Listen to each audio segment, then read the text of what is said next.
Hello, everybody. Welcome to the Watchalong for USC and Illinois. We are here. It is 9 a.m. Am I happy about that? No, I'm not particularly happy about that. But I do have good news for the Trojan family. If you don't know about transference, it is my theory that when good things happen to Liverpool, bad things happen to USC. I'm a Liverpool fan.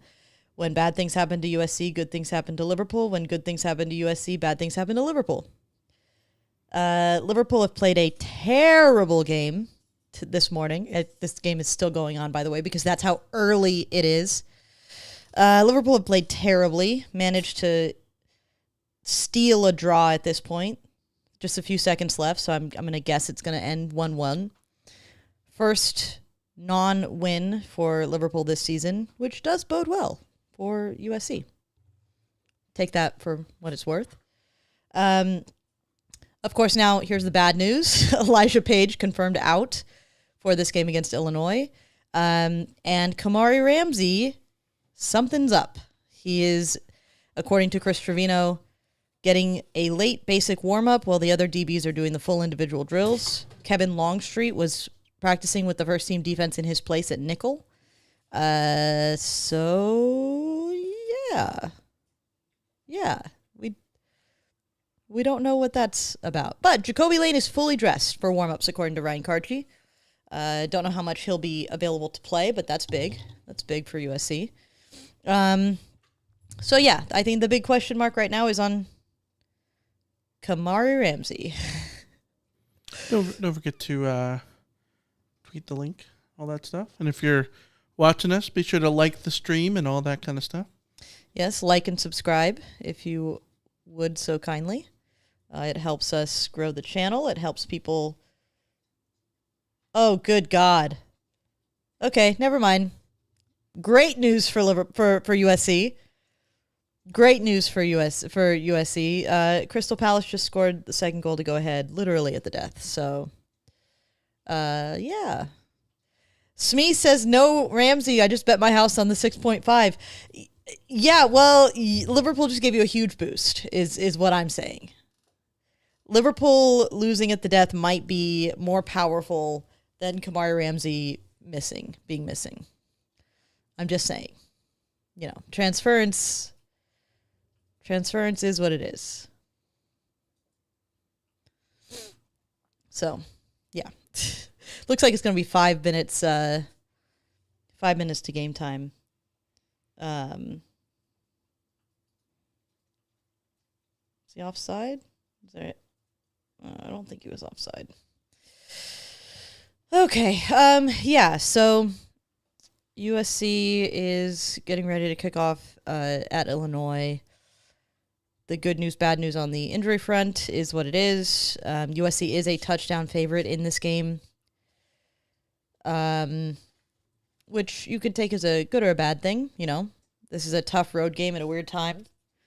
I don't know that I would have USC as a touchdown favorite, but Vegas does know what it's doing as far as matchups, and they're in the business of making money, and so their prognosticators think that USC is 7 points better than Illinois. It's not a terrible idea that USC could be 7 points better than Illinois. The road situation is really where I am completely uncertain about what their the goal is good. So Liverpool just lost, which again tends to bode well for USC. It does.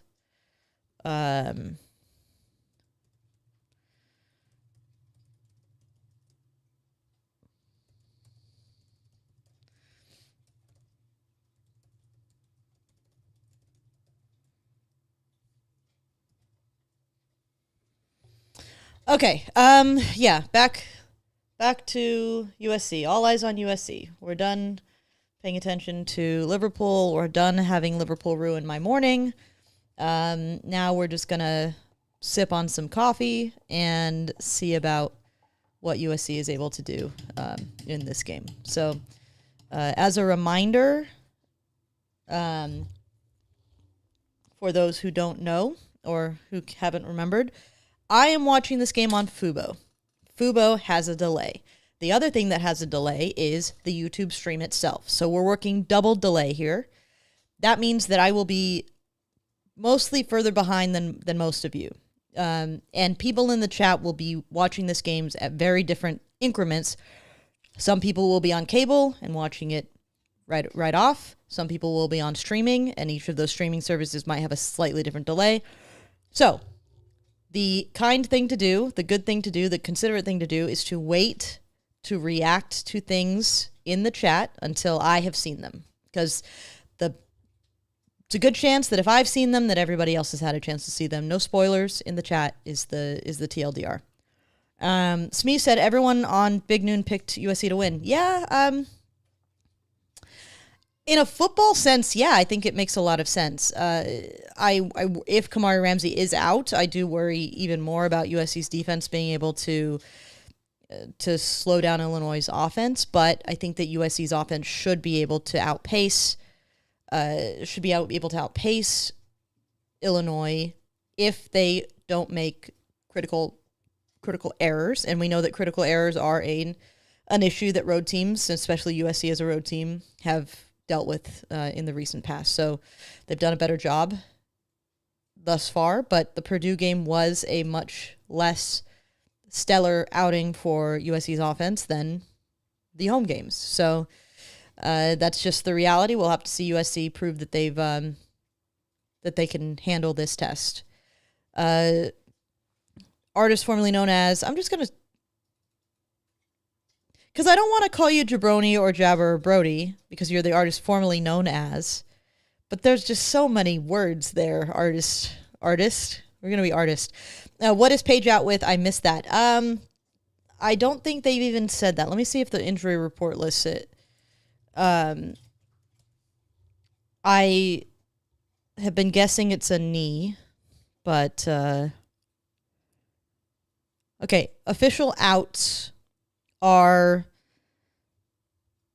Zacharias Williams, Prophet Brown, Brian Jackson, Harry Dalton, Alex Graham, Matai Tagoai, and Caden Chittenden. Questionables are Jacoby Lane and Elijah Page. I believe reporters were talking about Elijah Page not being dressed, where Jacoby Lane is. So, yeah, we know that that Page had been dealing with a little bit of a knee thing during camp. So, I'm assuming that it's always something like that. But USC doesn't announce what those injuries are. So, like with Jacoby Lane, we've been guessing as well. According to Ryan Abraham, Illinois won the toss and deferred. So we're going to see USC with the ball to start. So, interesting to see USC's offense straight out.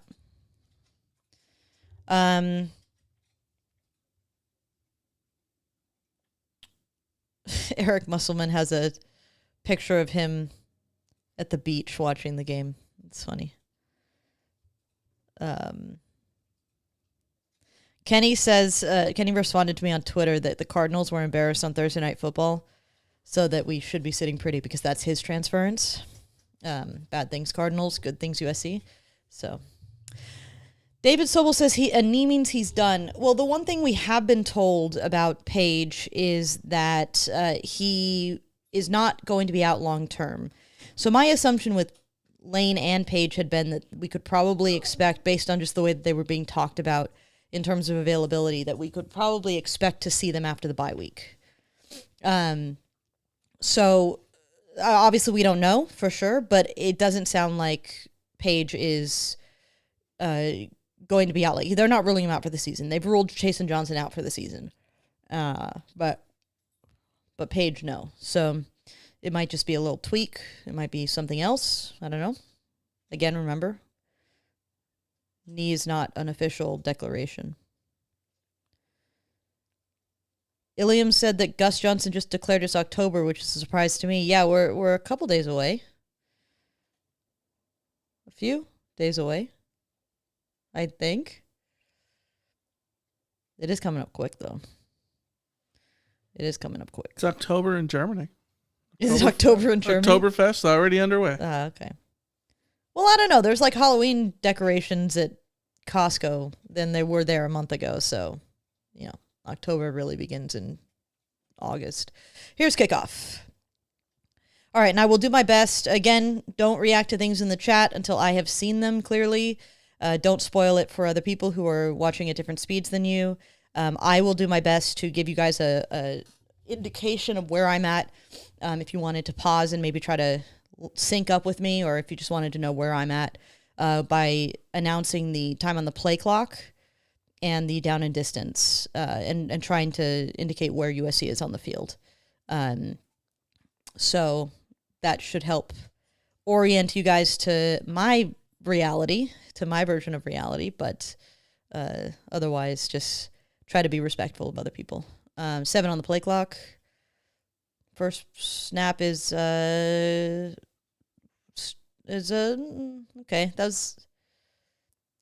That looked like Mayava wanted a screen and bailed on it. Like a broken read option play? Yeah. But it looked like he made the decision not like a 1-2 decision, but like a 1-2-3.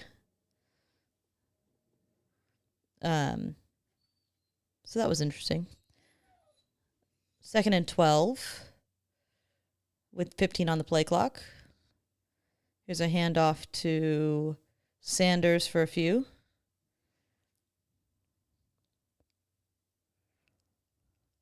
So that's 3rd down, early 3rd down for USC. It's 3rd and manageable, so not the end of the world. We'll see what USC can do here. Okay. 21 on the play clock, 3rd and 6 from the 29. 2-man backfield again. And nice quick slant to Mekhi Lemon. Love that play on 3rd down. Can I rant about the Fox scorebook really quick? By all means. It's awful, but one of the things that really drives me nuts more than anything else is that the SC logo has a stroke on half of it, but not the rest of it. Well, it has a stroke on everything, but like inside the S, they have that. But not inside the C? But not inside the C. Yeah, the white backer there. They're doing a good job protecting Mayava early. Nice little dump to Waymo. That's a 1st down. Why does he look... Oh, was he out of... Oh. Did he step out of bounds before the play? Before the throw? Marcelo says the best way to do it is pause. It totally works. Yes. I think ultimately the best way to keep this all synced is just to pause until you're synced up with me.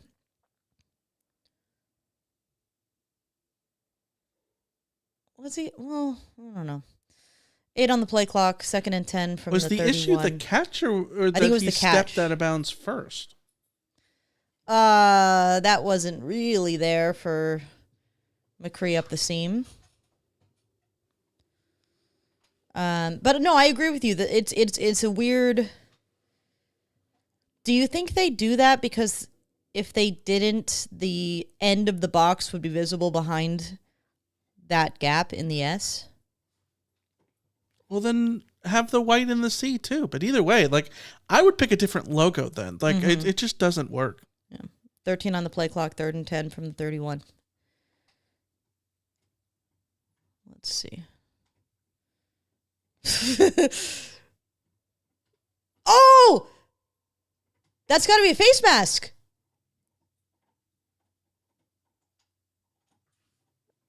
How does he get his helmet pulled off and it's not a face mask? I think it popped off, but am I crazy? I go for this?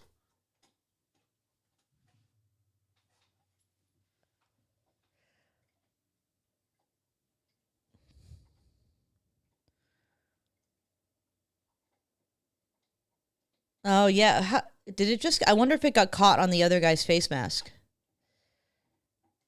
Go for it? Okay. I don't know if I'd do this early. I don't Wildcat. know. 14 on the play clock. They're faking. This is fake. They're not snapping this. Nope, they are. All right, there you go. Easy peasy. Easy peasy with Waymo. I mean, I do think USC does have an advantage in the trenches, certainly in terms of the run game. That's good. It's good blocking. wild they would go with that light of a box on a 4th and 1. Yes, in a Wildcat, but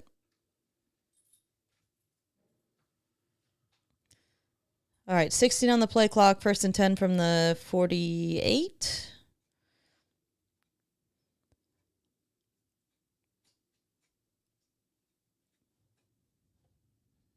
Nice, another one of those nice little. We're not calling those. Are we? What kind of screen are we calling that? It's not a slip screen, not a tunnel screen. Just a little delayed screen. It's not exactly a swing screen, but it's not a swing screen. Because they do that every time. It's the two linemen. The two linemen sort of fade out to the left or to whatever direction with the running back, and then Mayava pops it over top of the free defender, and then yeah, I like it. I just don't know what to call it. 15 seconds on the play clock, 1st and 10 from the 40. Here's a handoff to Waymo, taking his time, cutting through, easy money, easy yards. Max says, I've seen like 9 helmets come off this season. I've never seen this before in my life. What's going on with these helmets these days? I don't know if it's helmets these days because I think helmets have always come off, but like I've always wondered if the guys who have like big hair have them pop off more often because of the way that your helmet sort of fits your head. Like if you got big dreads like that, like I know that the helmet's going to compress in, but there's going to be sort of more movement and giveability here. Oh, Waymo, stop it! That's a fumble for Waymo. Artists, I agree. I love how patiently he runs. I do not love this fumbling habit he has. That was way too easy to give up. This is the mistakes that I'm talking about, too. Ball security. Bro, that's bad ball security. You can't get stripped like that. That's, sometimes there are times when you understand how it gets stripped. That's not the way you get stripped.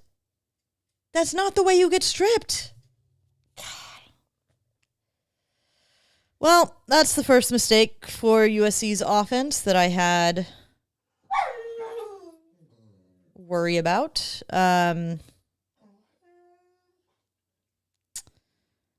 Nate says, I came here after the fumble to hear Alicia. Yeah, I was not happy.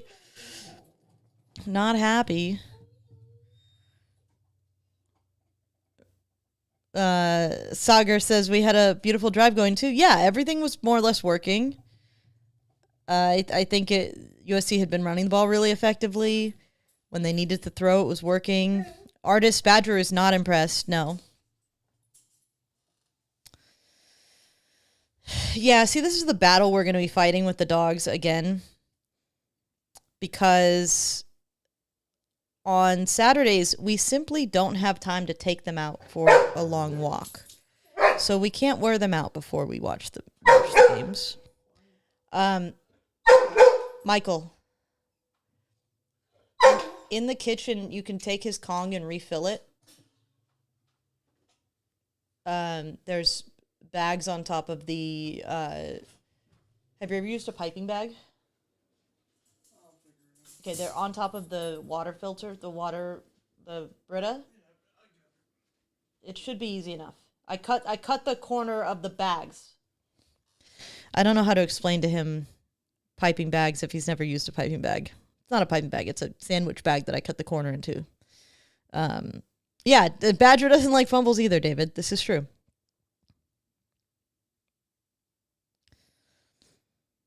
Brian says Waymo was carrying the ball correctly, just a good strip by the D. I mean, he's carrying the ball correctly, but he's got to have a stronger grip than that. I think my issue there is that if you are a running back and you are holding the ball properly, you cannot get stripped like that. Like you just can't. West Texas Mike asked, did Michael go to bed yet or did he stay up overnight? No, he went to bed before I did. Miracle of miracles. He was, in bed and asleep by 11:30. I stayed up until probably 12:30.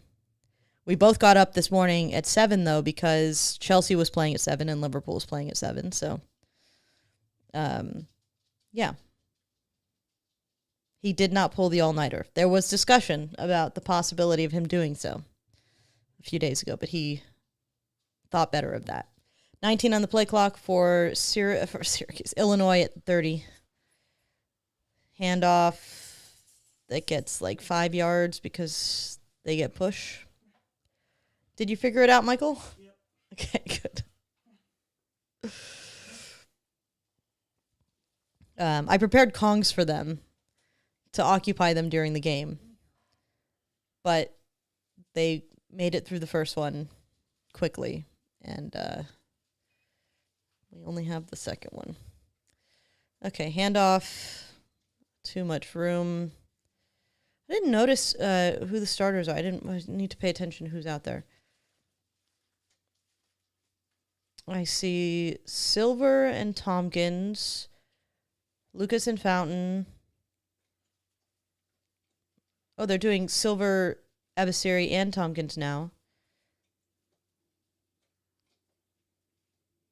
Oh, Kamari Ramsey is sick.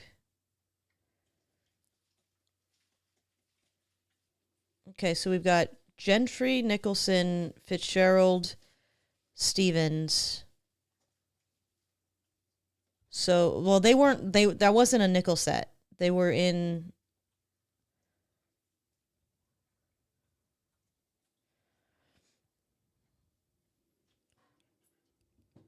They're in. Sorry, 18 on the play clock, 2nd and 4 from the 48. No, that must be, yeah, that's Longstreet in the nickel. Well, handoff. Christian Pierce with the stuff. Yeah, and Stevens getting his well after the play, but still. Okay, and this is my... John says frozen peanut butter in Kong is awesome. Gives you half an hour's of calm. Yeah, the problem is like I've done frozen Kongs before, and they just get frustrated. They get frustrated and like give up. So I'm sort of trying to ease them in more with soft Kongs. 8 seconds on the play clock, 3rd and 2. It's a big down for USC. Faking the handoff, going deep. There you go. That's a stop for USC's defense. I love how they read that. I don't like that play call for Illinois. Yes, everybody read that beautifully. It would have taken an exceptional throw and catch for that to get completed, although it was certainly possible. But if I'm Illinois, I think, are they just going for it again? They're just going for it? Yeah, that's why they did that. 15 on the play clock, 4th and 2. Another big down for USC in the defense. Wonder if they'll try like a little... No, they're in motion. Shovel pass. He got sort of spun around in a way that almost could have gotten skipped up, but I gotta go on Do Not Disturb. Okay.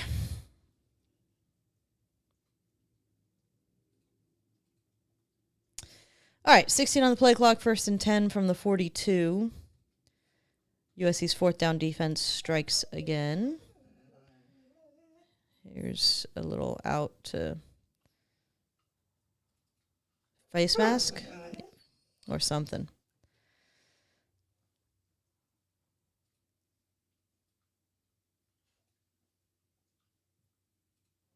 Yep. This is yeah, the here we goes in the chat. Here we go. Here we go. And it's always after USC fails to get off the field for some reason. Like they give a 4th, or they have that stupid penalty on a special teams or something. We got a Jaw Jarrett sighting up front.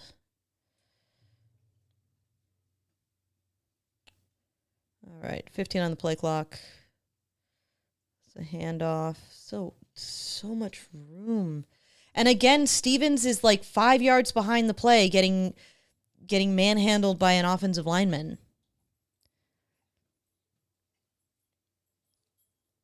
And like the refs aren't going to call anything there. The problem here is that Stevens getting swallowed up.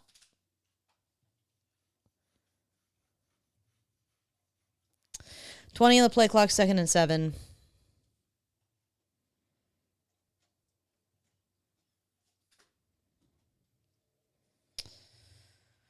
All right.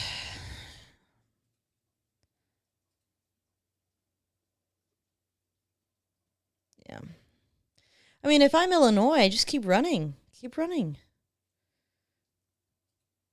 Force USC to tuck somebody else up inside the box.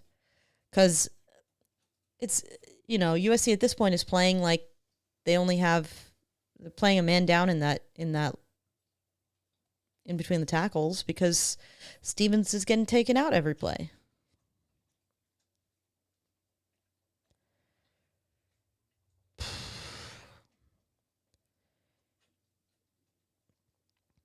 Mr. Matt has a bad feeling. He thinks it's going to be our first loss. I mean, it could be. USC still... here's a keeper for the quarterback who's got blocking and a touchdown. Yeah, that's the drive I worried about with USC's defense, to be honest. And this is one of the things that I still think that USC's offense is going to be more formidable than this Illinois offense. My worry is that USC's defense hasn't been great, and this Illinois team can score. They can absolutely score. I know that Indiana, took them to task last week, but that was an outlier of a game, realistically. Oh. And there's an offside. Cameron says the rule that the ball is dead wherever the helmet comes off is ridiculous. I agree in the sense that, like, if a defense pops a dude's helmet off, like,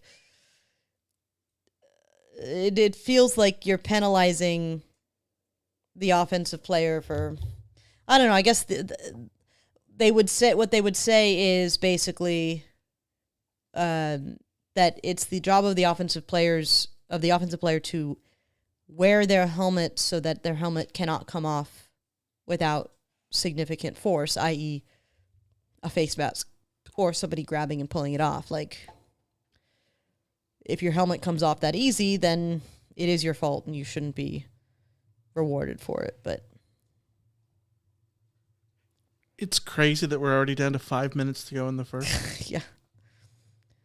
LA Fred says USC not getting any 0 or negative plays on defense. Illinois getting 4 or 5 yards each rush, making it way too easy. Yeah, that is the problem. And that was the problem here, really, is that if I'm Illinois, I come into this game with a game plan of running the ball because I know that USC is vulnerable to that, and only short passes. I would come in saying I'm not gonna require too many long dropbacks because that'll let USC pin their ears back and get to the quarterback. I'm gonna do quick passes. I'm gonna move the quarterback out of the pocket and get him on the roll, give him those opportunities, and I think that's what they're doing so far. And that's the only way that USC stops this game plan from working perfectly is by stopping the run. They have to be able to stop the run.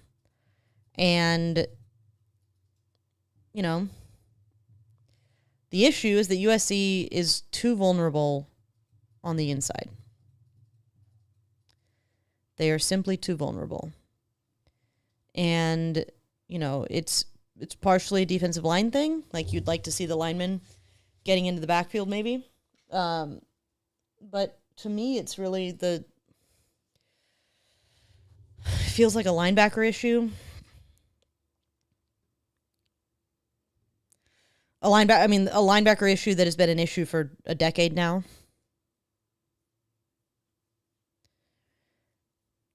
Yeah, Sagar says keep giving to Waymo, build his confidence. Yes, the first play back, I would give the ball to Waymo. That's what they did last time, I think. I'm pretty sure that's what they did last time.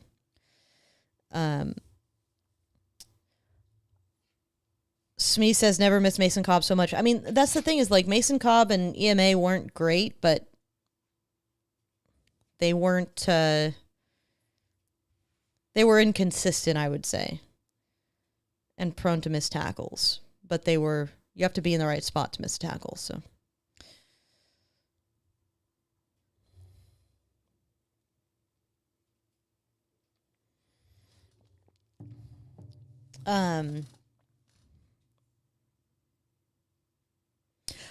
I wouldn't. There's a lot of panic in the chat. A lot of talk of 7-5. Trust me, I picked 7-5, so I'm not disagreeing so much, but I do think it's a little bit early to be hitting the panic button. We saw USC move the ball very well.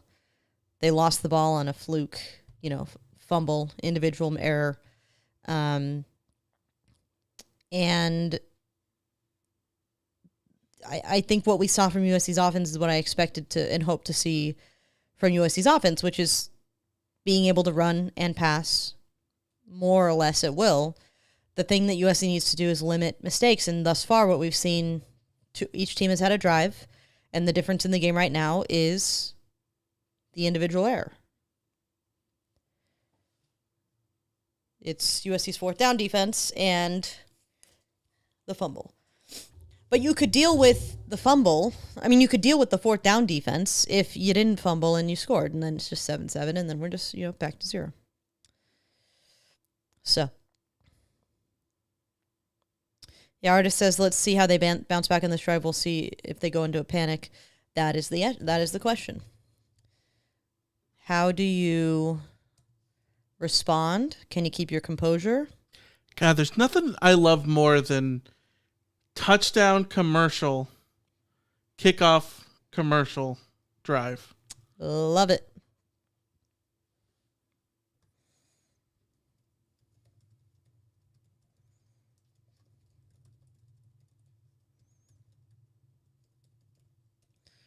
I am remembering to tweet out the link.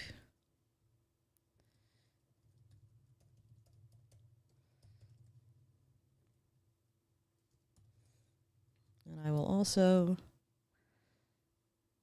blue sky the link.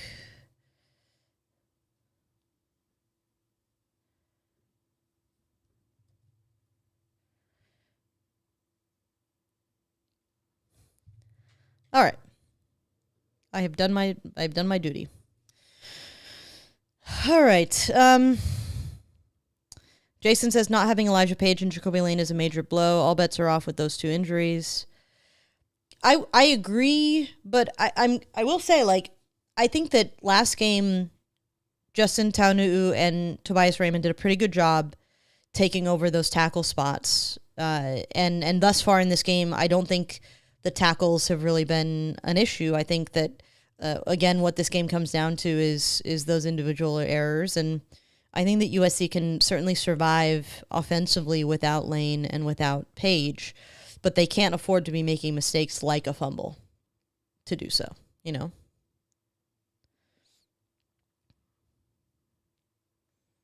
So, yeah. Michael says, offense, turnover, defense pushed around. This is exactly the start I hoped we would avoid. Yeah, me too. No arguments there.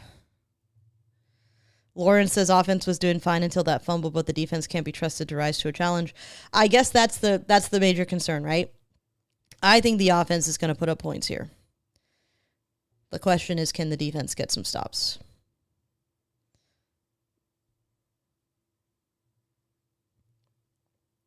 Yeah.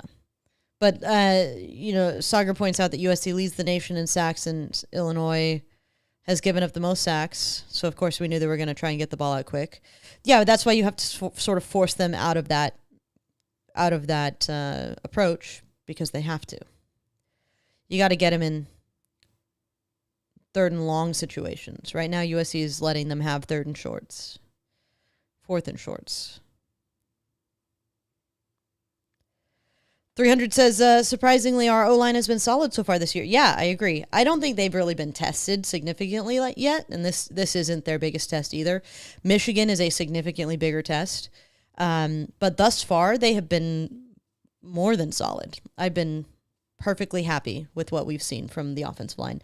Credit to Zach Hansen for having them ready to play, despite the lack of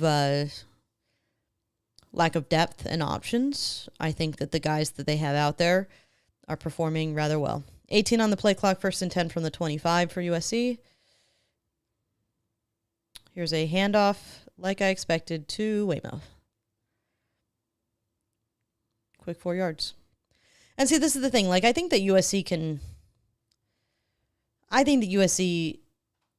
can just say, force us to stop the run, Illinois. Show us you can stop the run. Do the same thing. Both these teams are going to try and do the same thing. 20 on the play clock, 2nd and 7 from the 28, I think. Maybe the 29.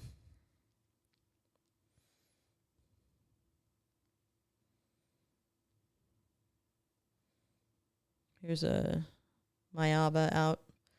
There's Jaden Richardson. Nice little effort to get to probably 3rd and 1.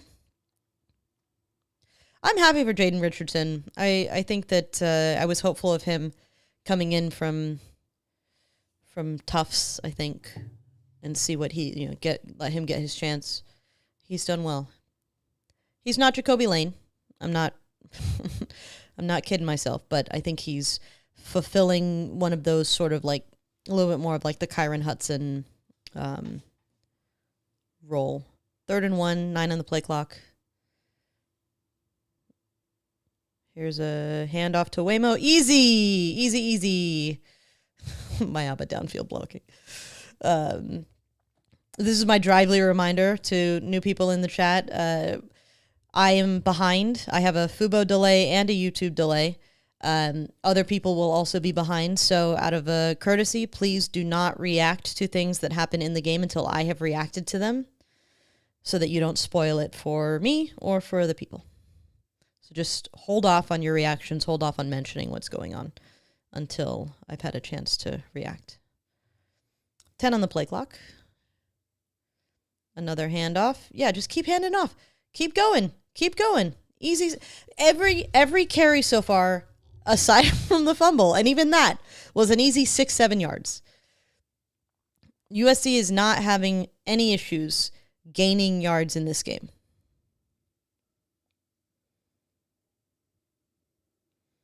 $300 is behind me. Well, that's a shock. You're really behind then, 300.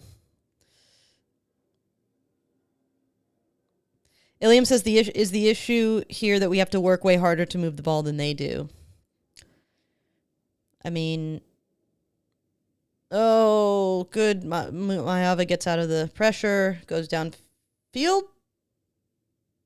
Put it way too high for him, but he almost.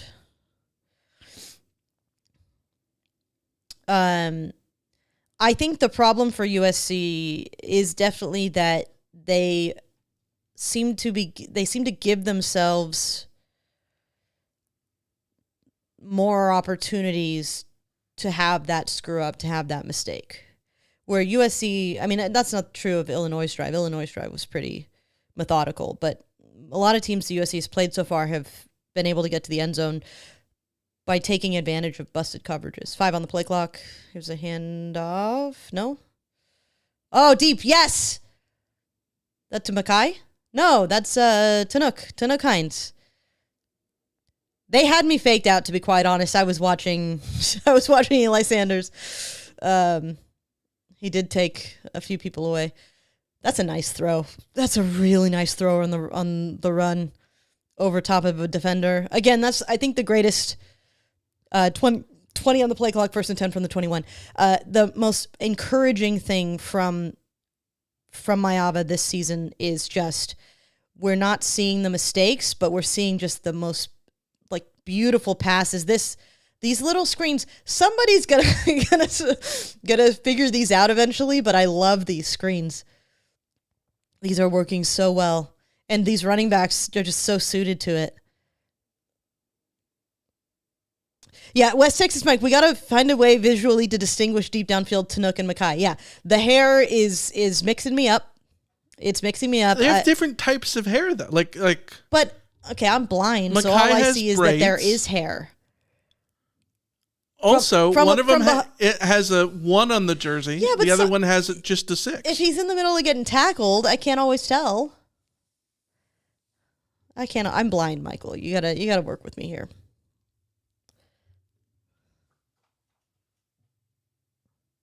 Nan says, without turnovers, let's say it's a shootout, there's no way they can keep up. Yeah, if you tell me this is a shootout, I do like USC's chances in a shootout. I do. Short of more turnovers. What is the timeout here? The injury. There was an injury. One of Illinois' linemen was down. Okay. I was going to say, the timeout wasn't called. But yes, there have been a million timeouts. I'm not a million stops commercials. Yeah. But an injury timeout is what it is. But yeah, the kickoff commercial thing can go to hell. So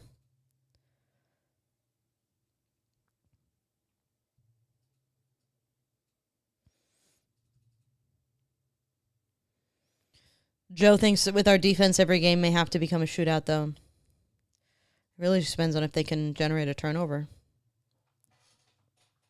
The issue on that first drive is the no negative plays. I forgot who mentioned that earlier, but that was, I think, spot on. No negative plays.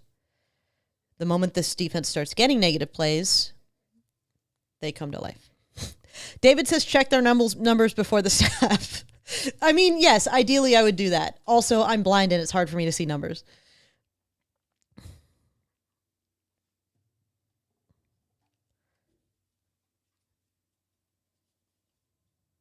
Although, to be fair, so I'm blind, but it's bigger. The issue, my vision is corrected rather well with this new prescription. But I have astigmatism, which sort of causes some blurriness. But mostly, I have floaters, so it's hard for me to focus on numbers sometimes. Certainly, quickly, because sometimes the floater's there and I can't see through it. It's weird to describe, like. If you don't have floaters, it's weird to describe what it's like.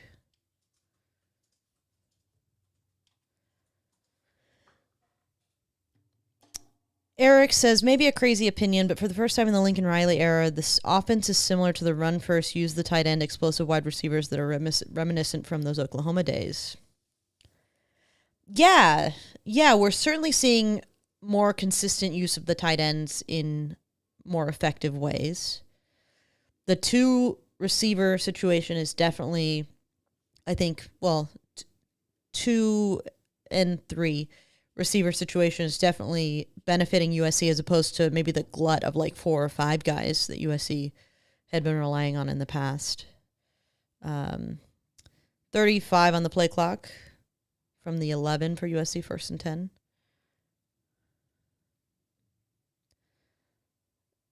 Ooh. Yep. Tanook draws a flag. Okay, so here's a question for you, Michael, and for people in the chat. At the snap, can you make out the numbers on the shoulder pads of guys? Can you see those? I feel like not usually. Usually you can still see part of the side of the jersey. Also, there's just like body style and whatever. Yeah. But see, the great thing during hockey season is like you watch a hockey team enough, you just know who guys are by how they skate. Yeah. So it's Mackay down low. Actually, that was Hines, so never mind. Oh, no, he's short. That's a really good stop. You just run that same play again, though. You get a touchdown.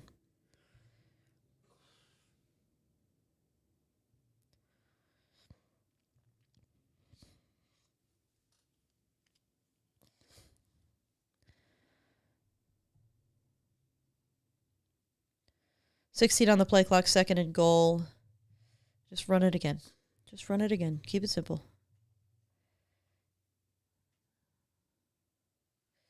Yep. Easy. Touchdown. Waymo.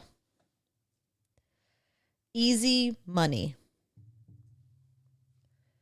Easy. And that's why I'm not totally freaking out yet, guys, because I have not seen USC's offense look. This offense doesn't look like it's not awake yet. This offense doesn't look sleepy at all. They look exactly as we've seen them through the first 4 weeks. And aside from a fumble, which is not acceptable, but aside from an individual fumble, an individual mistake, the offense looks like they can put up points easy. So, not stressing yet. Not stressing yet. I will be stressing every time the defense is on the field, to be fair, but I'm not stressing yet about the offense.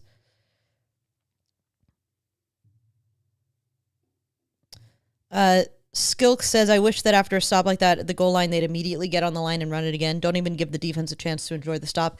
There's an argument for that, certainly. There is. But also in this case, I think USC was going to punch that in, whether they waited 5 seconds or 35 seconds. The RPO with the corner route to Hines that was really the big play on that drive. Mm-hmm. They snapped the ball without the Illinois defensive line being ready, which I thought was great. Yeah. Joe says 1st to 40 wins the game. I mean, I don't know. This game is going. No one's getting to 40 at the rate that this game is going right now. The game clock is going quick. Yeah. The watching it in real time is taking forever because of the commercials. All right. A reminder, everybody, that I am behind on Fubo plus a YouTube delay. Other people in the chat are behind. So if I have not reacted to a play yet, please do not react to a play. Do not indicate what is going on in the game until it's clear that I have seen it, because, well, there are people who are behind me, but but I'm going to be pretty far behind most people. So don't spoil things for your fellow Trojans. Johnny asks, is the defense going to show up today? One can hope.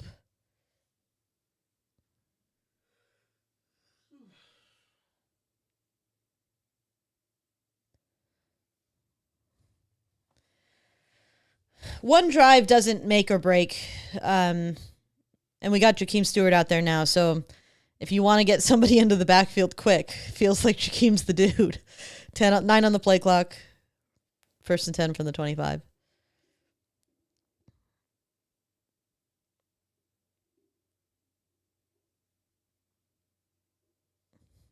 Yeah, it looked like they were sort of trying to go with a slightly bigger front in that first drive, and it just wasn't working. So I wonder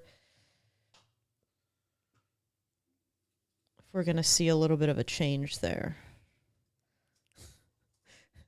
There's Danton Lynn and his sweat stains.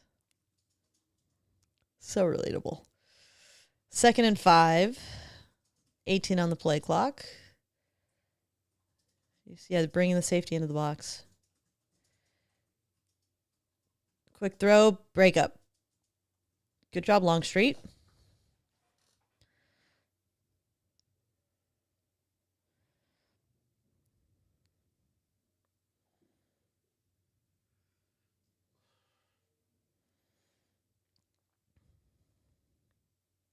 Nan says, looks like they're going with smash mouth football and quick throws. Yes. The good thing is that if you get them off schedule, like a 3rd and 5 is a much more manageable way to get them stopped. 16 on the play clock. That's an offsides. Are they going to give them the holding too?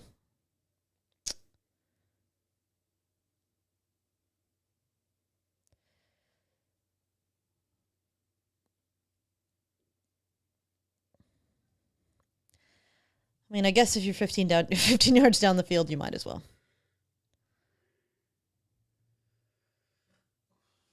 Yeah. We didn't do an over-under for penalties this week, did we? Yeah, we did. We did. I took the over, right? I don't remember what you took. I think I took the over.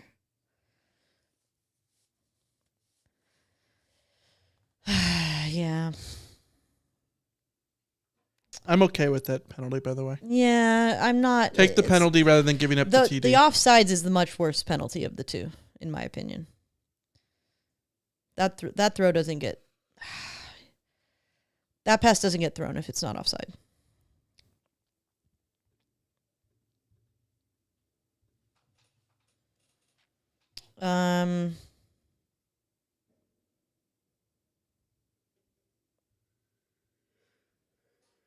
Trying to look for my...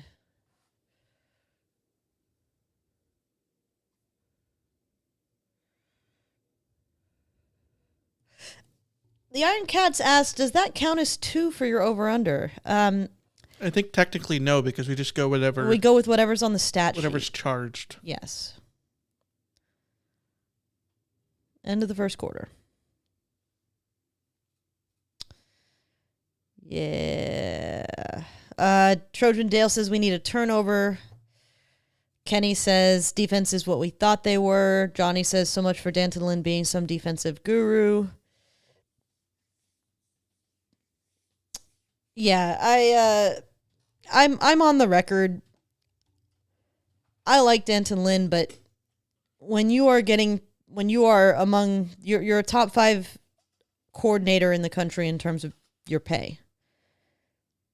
And it's not necessarily about it's not that I pay his salary or anything like that, but USC invested in him to the degree that you would an elite defensive coordinator. USC was going out looking for elite defensive coordinators. They were throwing around that $2 million number to get an elite defensive coordinator. And, I think that what USC has seen thus far is just not good enough.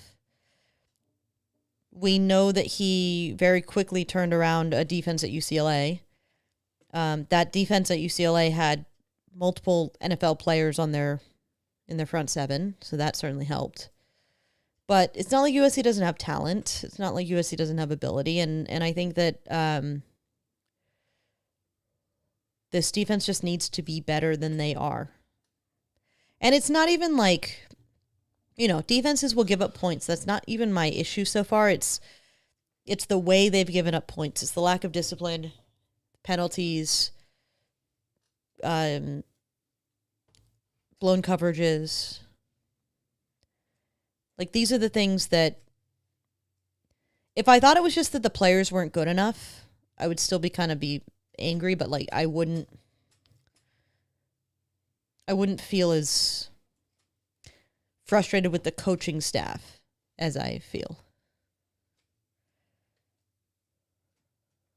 Kenny says there are also one-season wonders, which he might have been. I mean, yeah.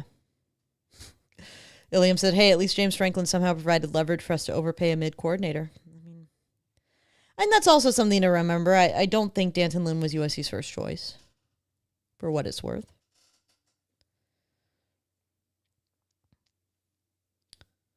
Mr. Matt says soft zone isn't working. I think that's the interesting, dilemma that this defense has, right? You want to pin your ears back and get at the quarterback with your pass rush, because your pass rush thus far is the best element of your defense. But you don't want to get burned for it, and so you sort of sit back in a softer zone, so that if you don't get there, you still keep things in front of you and you don't give up big plays. Theoretically, if that's what you're doing, you're sort of letting them kill you a little bit more underneath and not with chunk plays, then they need more plays against your pass rush that they need to execute perfectly. And you're sort of betting on eventually them making a mistake that you can capitalize on because you sort of force them into a mistake. The problem being is that USC has given up big plays over the top. So that soft zone that is sort of giving up those 8-10 yard plays is also giving up the plays that it's designed to prevent, the deep shots that result in touchdowns. So, do you double down and get more aggressive and say, screw it, we're just going to, go mano-y-mano and or let our athletes out-athlete your athletes. There's danger there because if they can't out-athlete your athlete, then you're giving up a lot of touchdowns. And I guess it's about trust. Do you trust these corners? I don't know that USC fans do. 15 on the play clock, 1st and 10 from the 43. There's a handoff with Desmond Stevens in the backfield. That's a stop. That's a stuff. Artist says, was that an excessively long quarter break? It felt long. It did. It did.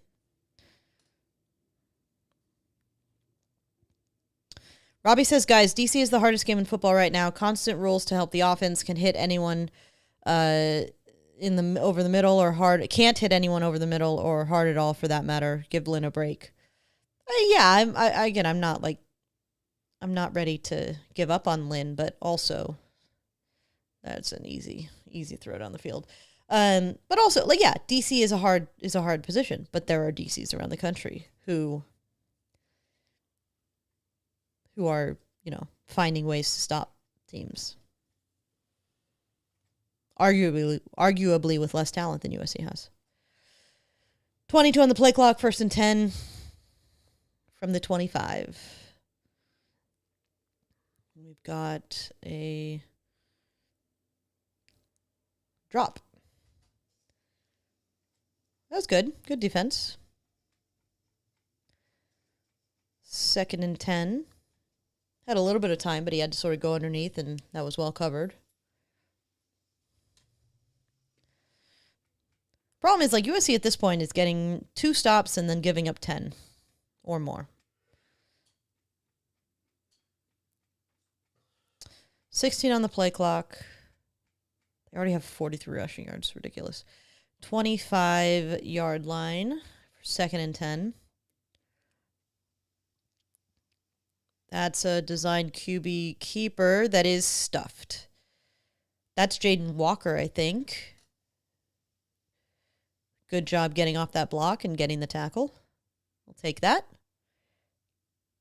You can't go for this if you're... No, it's 3rd and 4. It's not 4th down yet. So again, USC's giving them 3rd and manageable. Not great.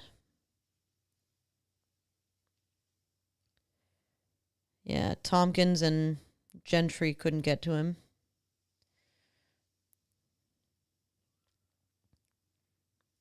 Third and 4:10 on the play clock.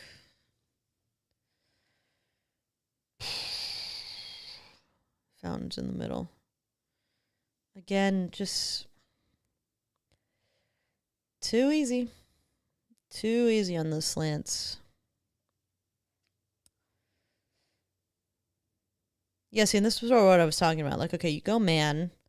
Well, now you got Kevin Longstreet, who, I think is doing an admirable job when he gets on the field, but also is your 4th choice nickel. They dropped Desmond Stevens into coverage, but not anywhere where the slant was. Yeah. And I feel like you have to anticipate a slant on those 3rd downs at this point. Then the good thing that Stevens is good at is a throw. No? There you go, Gentry. No, that's Bishop.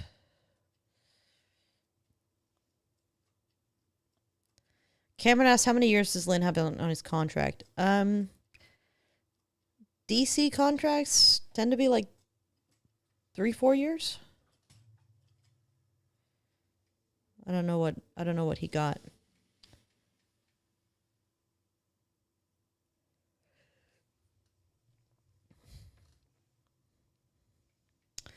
$13 on the play clock, 2nd and goal from the, what are they at, the 6?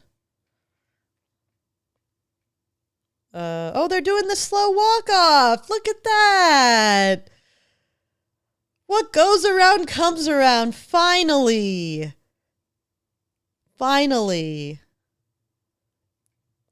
Another commercial. We were talking last week, or somebody had put in a question about USC doing the slow substitution thing. Look at that. USC's learned a trick.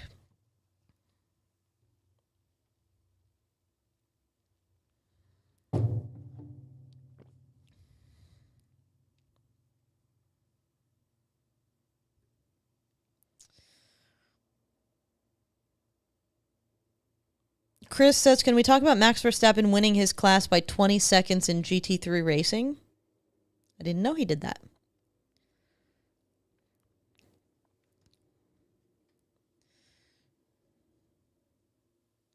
West Texas Mike, we've gone from who do we replace Lynn with once he's stolen to be someone's head coach to can we get out of Lynn's contract?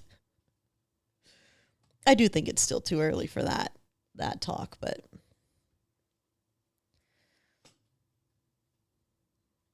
it is frustrating. I mean, look, guys, Lynn is a better defensive coordinator than Alex Grinch was at USC. I think that we've already seen that, but it's a question of how good do you want your defense to be? 11 on the play clock, second and goal. Another little shovel pass that Cam Crawford gets on. So here's the third down.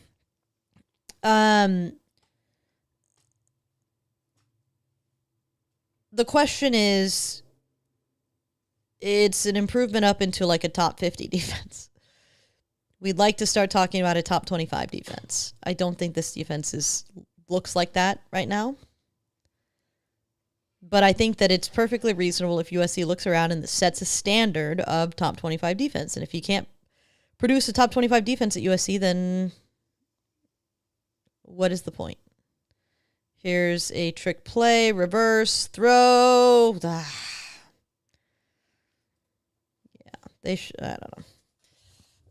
don't know. That was so obvious. I want a defender to notice how obvious that was. Iliam says, honestly, if they want to dump Lynn, they will likely just be dumping Riley. I mean, roughing the passer, too. Jesus.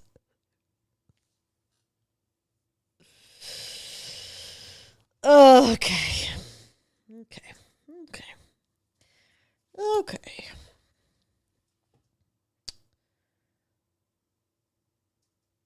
Somebody's got to follow the quarterback out there. Yeah, Iliam says because they can't just keep rearranging the deck chairs on the Titanic. Yeah, no, I totally agree.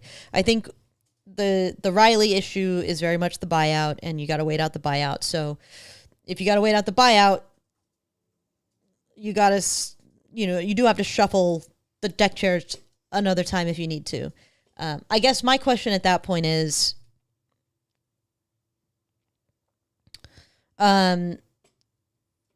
yes, a reminder again, please don't react to things in the chat until I have clearly seen them. Delay your reactions. Don't mention what is happening in the game until it's clear that the people on a delay have seen them. The problem is that at what point do you you're rearranging the deck chairs, but you're getting new deck chairs every time, right? So you're buying expensive new deck chairs to fix things, and then you're getting rid of those expensive new deck chairs for more expensive new deck chairs. And at what point do you spend as much money as you would have just paying the buyout in the first place? It is also week 5 of a 4-0 season, and maybe we shouldn't be talking about Lincoln Riley's buyout right now, but here we are. Yeah, West Texas, my USC is undefeated and down 7. We don't suck yet. USC is undefeated, down 7 on the road at 10 a.m. It's not the end of the world, but I just think the second quarter, and SC has moved the ball just as easily, if not easier, than Illinois has. Take a deep breath, guys. Take a deep breath. Yeah. I know. It's been 2 bad drives from the defense. Absolutely. Just take a deep breath. It is early, and just relax. I think it would be easier if we could sort of lean on a, second half team situation, right? And I don't think we just don't have proof that that's even in the cards. Certainly in this game, I think it's reasonable to hope that second half will be a stronger half for USC, but yeah, it's just the defense needs to be better. Artist says, like my therapist says about USC and the Leafs, when I lose it during games, The past teams can't hurt you today. Yes, the past teams can't hurt you today, but the present teams can certainly hurt you today.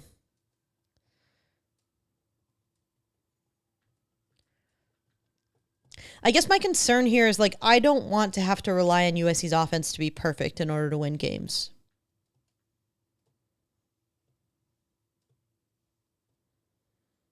I think USC's offense can score a lot of points. I'm not doubting that. I just don't want to rely on them being perfect on the road. You have to build in some wiggle room. It's a weird little squib.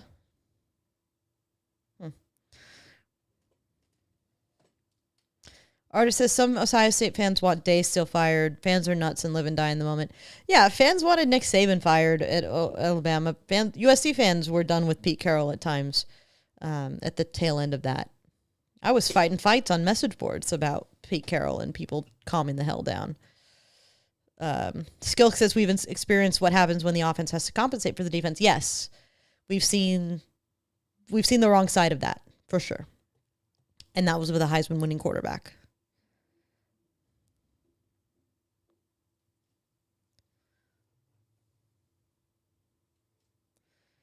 Six on the play clock, 1st and 10. USC is letting this get real far down. Do they not realize what? You can't take a false start coming out of a kickoff, guys.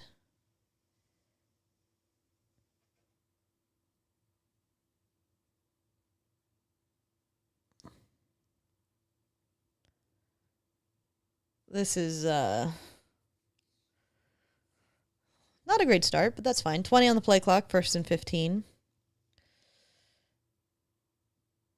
Don't get cute, guys. Just keep running the ball. RPO them to death. Short gain. Didn't get a lot of push there.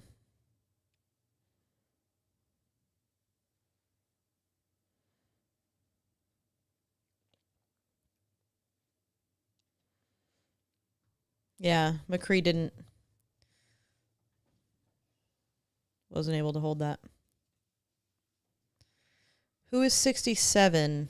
That is Benuelos? No. Why are Killian we back O'Connor. in a commercial? Because there's an injury on the offensive line. But what?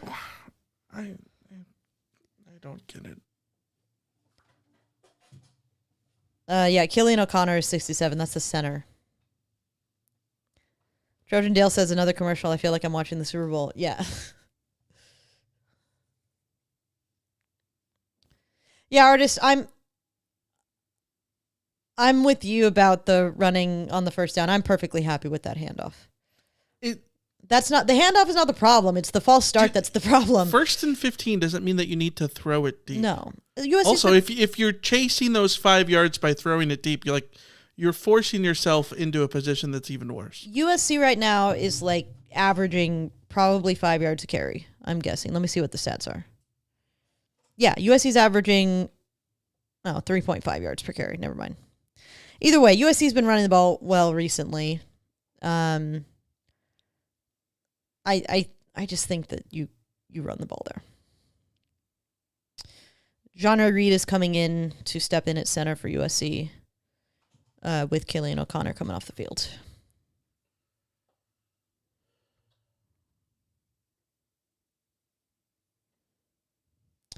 Shotgun says USC starting center Killian O'Connor down on the field with a left knee injury. He Catholic crossed himself as refs called for trainers. Not usually a good sign. Yeah. Never heard it referred to as a Catholic cross, though, but gets the point across, I guess. I'm in danger. Okay, here's the plus side. Arguably the best, most capable backup that USC has on the offensive line is John Reed, the 6th-year starter at center for, he's new at USC, but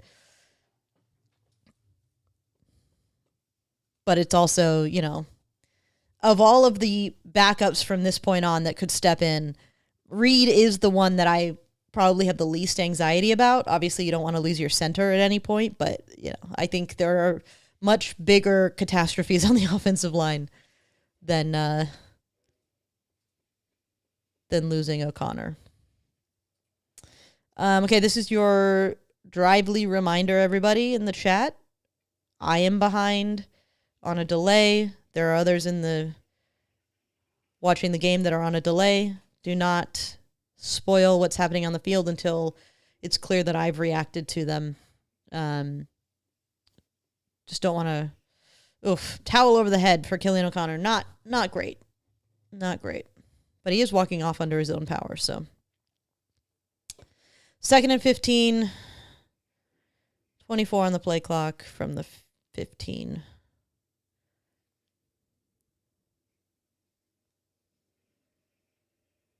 Mayab over the middle. Ooh, Lake McCree, what a catch. Jason asks about how long is your delay. Okay, so here's the delay. I will be announcing the play clock, what the play clock is at for me, along with the down and distance and the point on the field. That'll give you as good of an idea as I can give you about where I am in the game. God, I love Lake McCree. So we're at 16 on the play clock, 1st and 10 from the 30 and a half.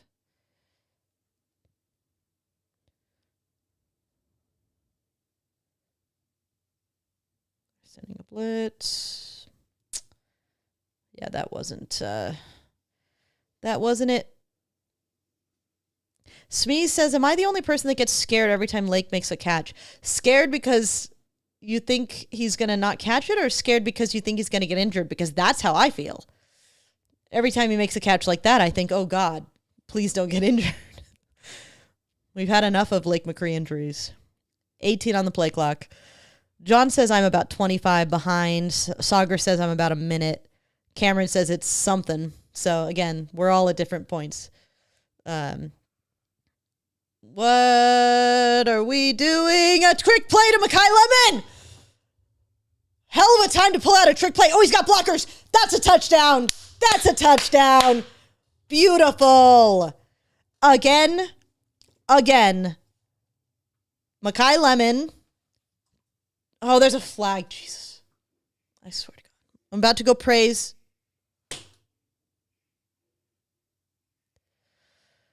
Oh, God. Okay.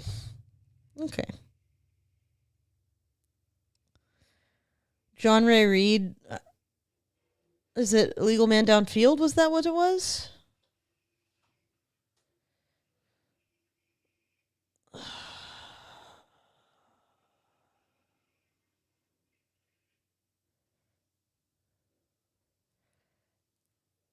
That's such a stupid penalty. Love a penalty that has no effect. It has zero impact on the play. It's completely innocuous. It's just it literally has nothing to do with the play. I hate that so much. Here's Mayava getting pressured. He's got to just go. Yeah. What a disaster of a drive. What a disaster of a drive.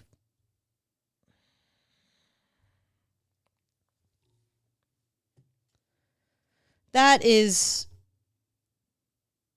3rd and 16, 25 on the play clock.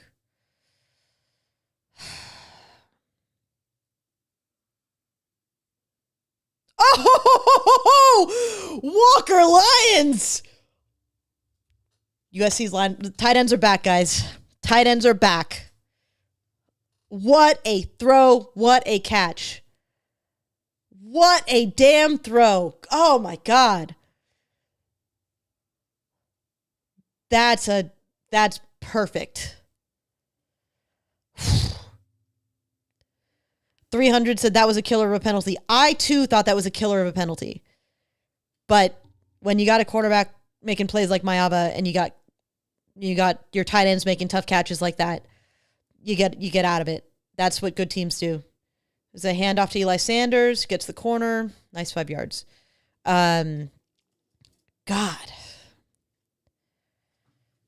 I'm still mad about that penalty. Like, yeah, John Reed should know better, but like, that's such a ticky-tack bullshit to call. It's like that, like the special teams, over the top of the wall thing. Like, okay, I get it, but also like, it's inconsequential to the play. 17 on the play clock. Here's the snap. Mayava, quick. Oh. Waymo got hospital balled. Oof. I mean, he should have caught that, but like, poof. Yeah, Robbie, he doesn't need to jump. Yeah.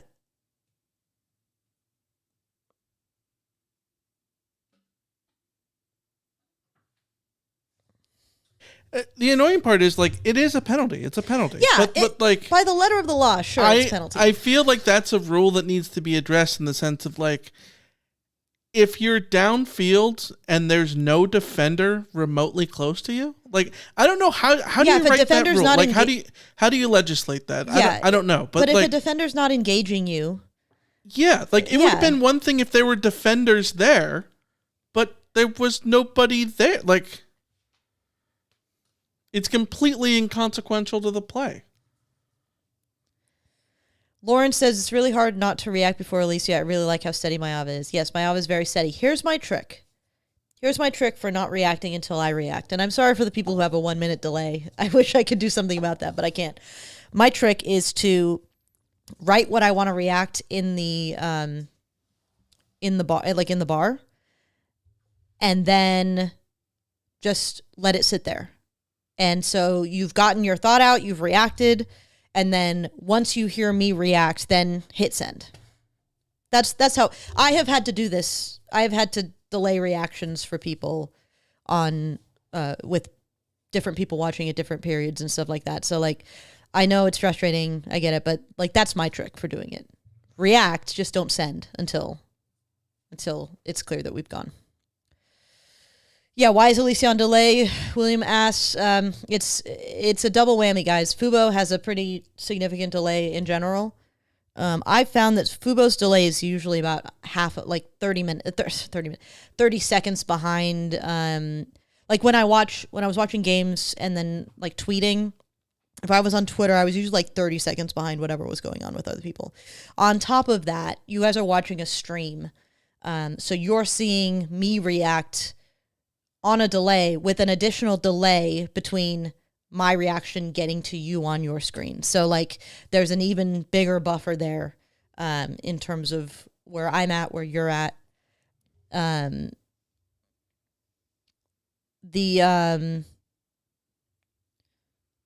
William's asking, wondering if we can find a solution for the game so that it doesn't get spoiled for her. It's not me so much I'm worried about because Michael and I have talked about this. Like I'm trying not to read the chat in areas where I feel like I might get spoiled. That's not always the case, but I'm trying not to I'm trying actively not to spoil myself. My biggest concern is for the other people watching, because, if you're watching and you're in the chat, I don't want you guys to get spoiled either. Like I want you guys to have a fun viewing experience. So for me, it's much more about, the courtesy to other people who are watching the chat. Obviously, I don't want to get spoiled. And obviously, Michael doesn't want to get spoiled. Michael, who is now sort of moderating the chat at this point, so he's probably in the greatest danger. 36 on the play clock, 3rd and 5 for USC. You go for it here if you don't get anything right. Yeah, they're going for it. Did he get it?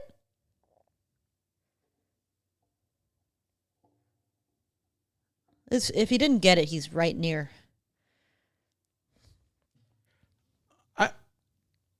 Can they look at this spot? How far back did they put him? It's saying 4th and 1 is crazy. 24 on the play clock. There's no way it's a whole yard. I mean, he was like right at the line unless he went down further than I thought.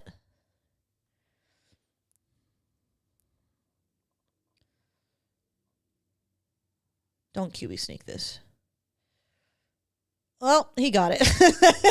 They did it. They got it.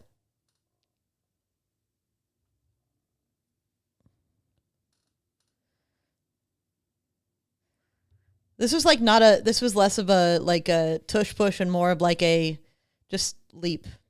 It's effective so long as you hold on to the ball.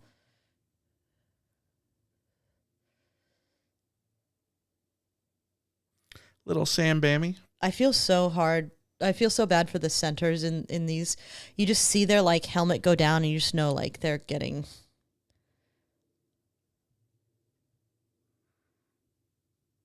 All right, 13 on the play clock, 1st and 10.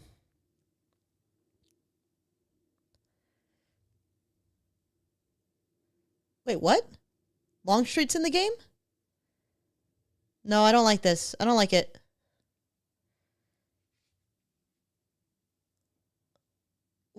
Did Mayaba get hurt? Did he lose his helmet?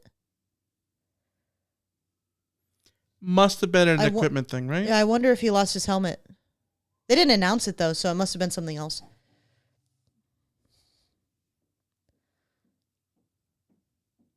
So I'm very curious the technicality of like Hassan's got the C2P in his helmet.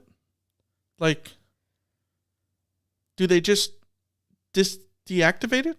Or is he allowed to have it on during the game when he's on the sideline? I would hope... McCree couldn't get to it. I would hope that they let him have it on because it would be really... I think it would be very informative for him as a backup quarterback to be hearing... But you're only allowed one player, one active player. So, like... On the field.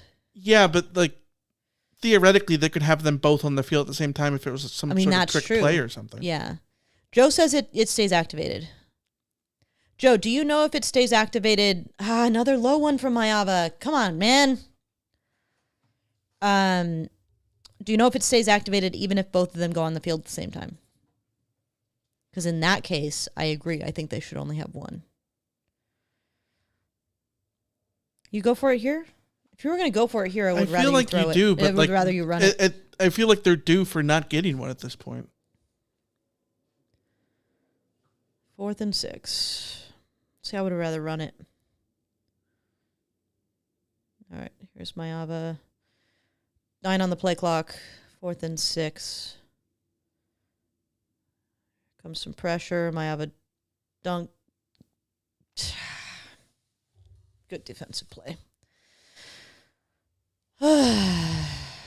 Joe says one gets deactivated in that scenario. Thank you for the insight.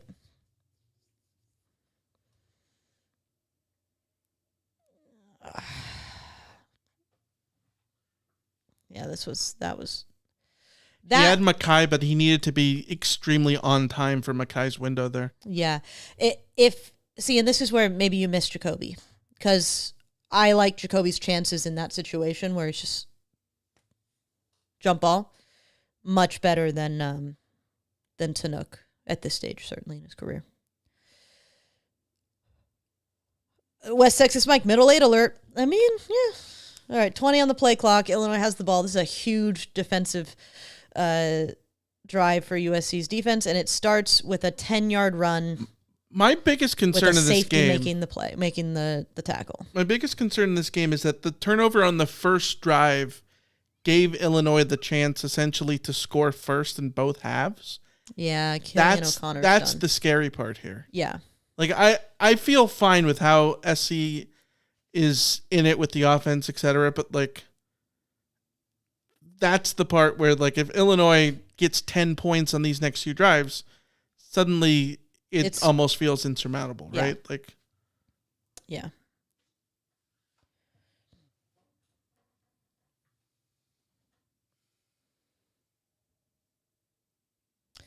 $20 on the play clock, 2nd and 1.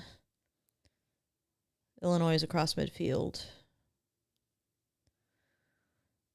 Now would be a hell of a time for a turnover.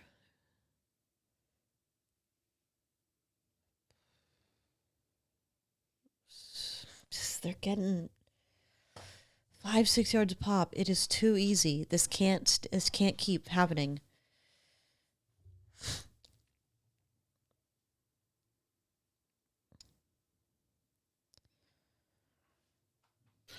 John in the chat. I feel good about the offense in the sense that they've been stopped once on their own accord, and that was on a 4th and 6. They would have scored a touchdown on that drive if not for the penalty. Like, they fumbled the ball away. Like, they're moving the ball fine on offense. Yeah. Yeah. 15 on the play clock. Altmaier. That'll get...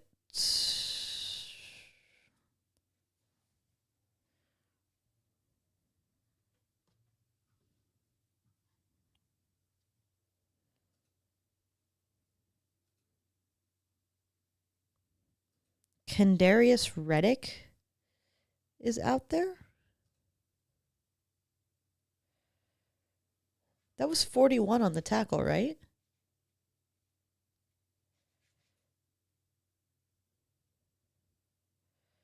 $14 on the play clock, 2nd and 9.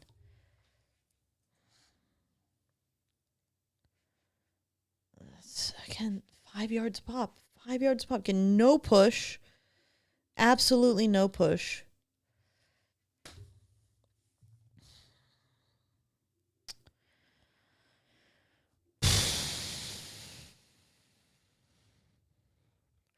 Yeah, West Texas Mike says I had to look up Kendarius Reddick as well. Yeah, it's a true freshman safety.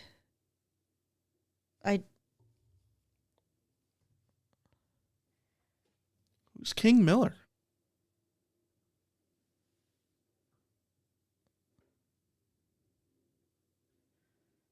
Yeah. I mean, I just think that it really comes down to whether or not USC can get some stops. USC needs to get some stops. It's just I'm still quite confident that the offense can pick things up and get and start scoring in the second half. But it won't matter if the defense can't get stops. And the more the defense can't get stops, the more that the offense will press. And the more the offense presses, the more they will end up making mistakes.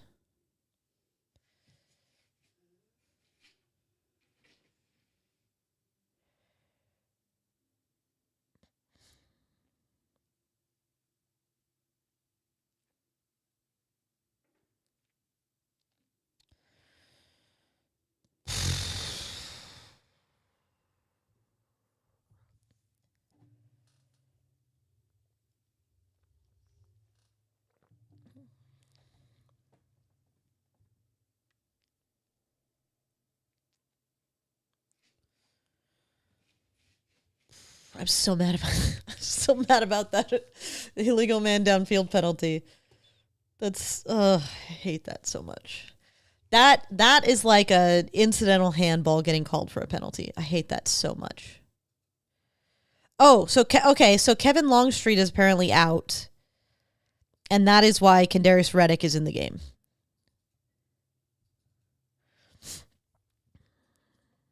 At least that's what I'm getting from Chris Trevino's tweet just now. Kamari Ramsey, there's no way to just like pump him full of fluids at halftime. Yeah, maybe, I don't know. Chris tweets, if USC had one nickel for every nickel it lost this season, it would have 3 nickels. Johnny says, Alicia, it looks like you were right about your record prediction, another 7-5 year.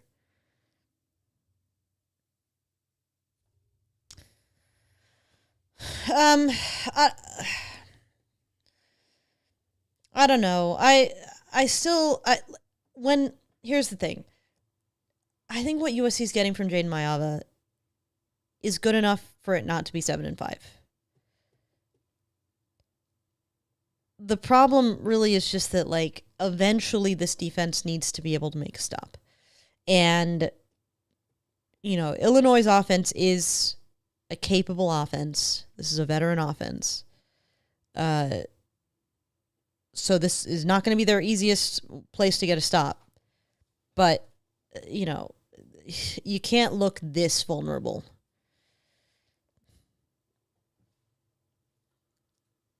The Master Cylinder says, with Liverpool losing, if USC loses, this will be Black Saturday for me. Same. 13 on the play clock, 3rd and 4. It's a Big 3rd and 4 for USC. They're going to go for this if they don't get it, and they're going to get it.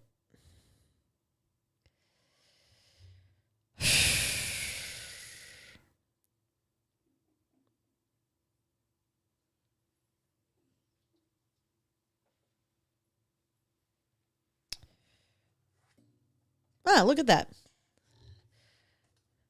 Look at that. A devastating 3rd down penalty for Illinois.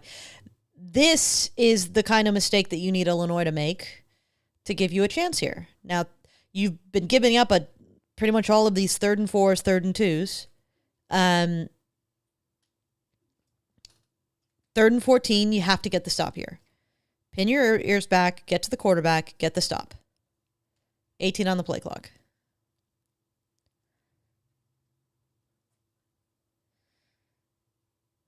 Just giving him a lot of time.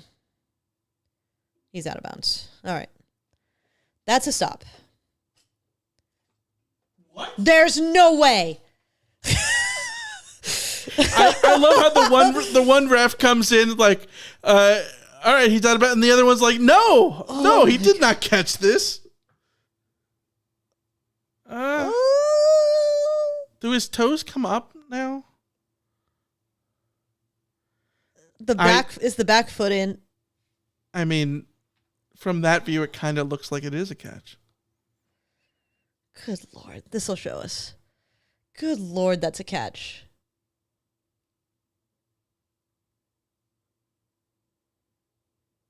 Good God.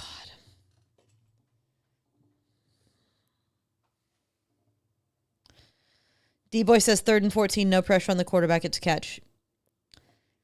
Yeah, I mean, Jesus. Hell of a play. Hell of a play. Big ups to that receiver because that's a hell of a play. But yeah, the issue here, USC's got to get some pressure. 3rd and 14, Altmaier can't be allowed to sit back there and find a man. I mean, he did have to move in the pocket that play, though. He was flushed out and had to roll out of it. Yeah. But he had a pocket in the first place.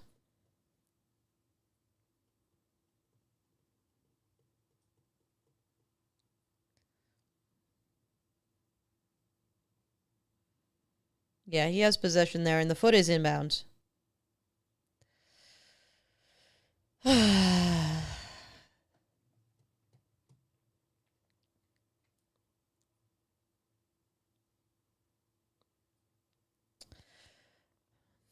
Most of the big moments in this game have gone Illinois' way. Most of the thin margins in this game have gone Illinois' way. At this point, it is just imperative that USC's defense gets out of this with a field goal. You can't go into halftime down 14 with them getting the ball.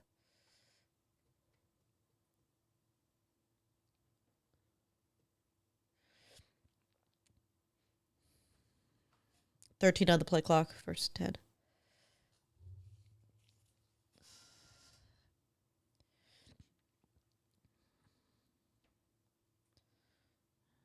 Another little swing pass. Oh, flat. Yeah, it's Kendarius Reddick.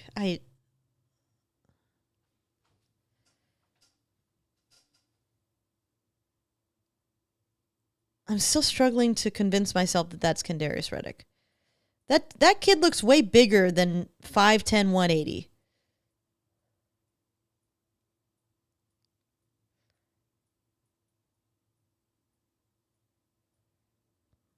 $12 on the play clock.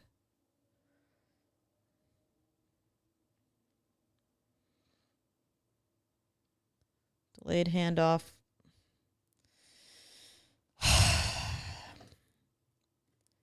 Maybe it doesn't look that big.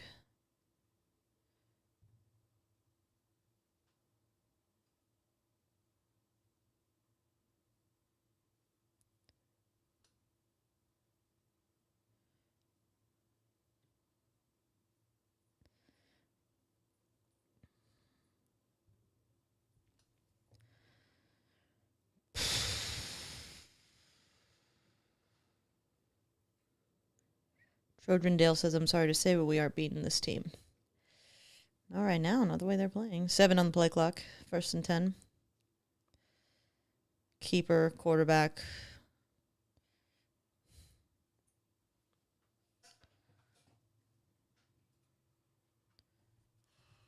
$22 is Braylon Conley. Yeah. 2nd and 5, 25 on the play clock. Since we're near the end zone, just a reminder, don't react to things that happen in the game until I have reacted to them. Thank you.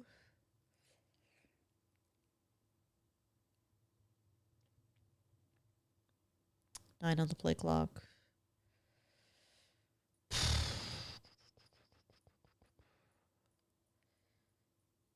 Handoff. So easy. So easy.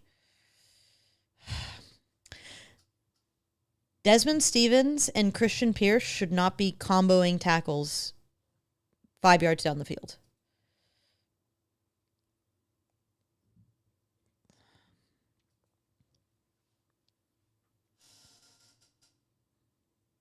Person goal. Minute on the clock. Here's a timeout.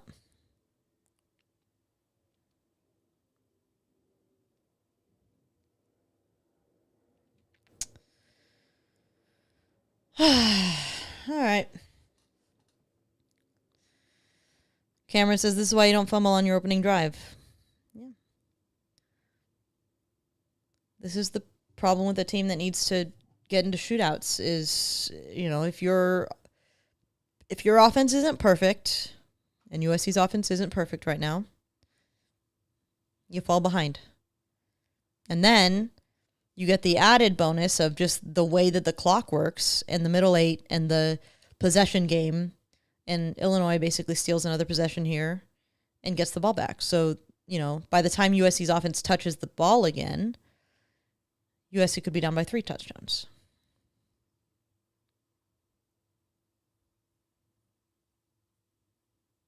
.9 yards per rush. That's embarrassing. That's embarrassing. 1st and goal, 16 on the play clock. I'm going to be honest with you guys. I can't wait for this half to end. I can't wait for this half to end. Just end it. In soccer, you say that, one team or another really needs halftime. USC needs halftime. USC needs halftime desperately.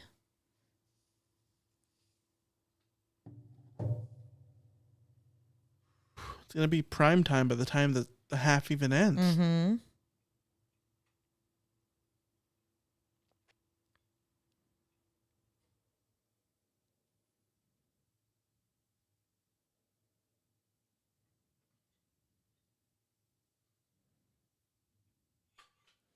See, the problem is, yes, the offense scored 7 points in the first half. I genuinely think the offense is 2 plays away from having put up 21. The penalty on the touchdown by Mekhi Lemon, which I think we can all agree is a ticky-tack, pointless penalty that refs are being petty by calling. And number 2, the fumble, which is, again another individual error. Could they have been better in other places? 13 on the play clock, 1st and goal. Yes, they could have been better in other places, but the defense is not 2 plays away from not having given up 21 points in this game. What the heck? Jakeem Stewart, fumble return? What is this flag? What is the fumble? Was his progress stopped? I have no idea what's going on. He had to have been down and progress stopped, right? I thought his progress was stopped, and this would be a game changer.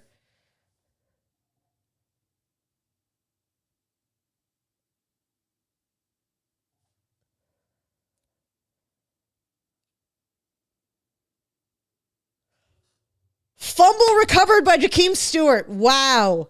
What a lifeline. When will it stand?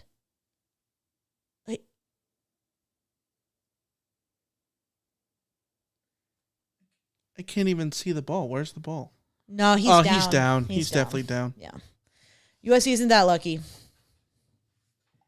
I think he did get help for a second that he couldn't go down because there was a helmet in the way. Yeah.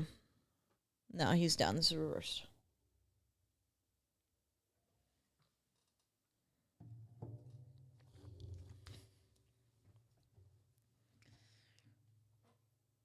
So they take the illegal formation. So that'll be first and goal at the 7 then? Was that first and goal or second and goal? I can't see. Where is he? I do think that it's hard to tell when. I can't see the ball. Where am I? Okay, you can't so he see has the ball until it's definitely out. No, he's got. Is it still in his hand? Oh, is it still in his hand? I can't. It pops out completely when he's down, but yeah, it's hard to see when it starts. But does moving. he have? So we can see the ball behind his hand, but is his hand on? I can't even tell if his hand is on the ball. Man, this is what the ACC refs, ACC Review Center is the greatest thing since the first down marker. Every upheld. Wow. Okay. Huge stroke of luck. Massive stroke of luck. Is that retribution for the Minnesota thing? And maybe. In I think he was probably down. Yeah. But it is extremely difficult to get a clear and concise thing that you can overturn on video, right? Yeah. Which was the issue with the Minnesota thing. But it would be so much clearer if we could listen in on the review process and hear them decide, why is it upheld? What were they seeing? Did they decide like us that they couldn't quite tell if his hand was actually on that ball, if it was moving, all of those kinds of things? They need to, with a quickness, 20 on the play clock, get that ACC review style in, because it's incredible.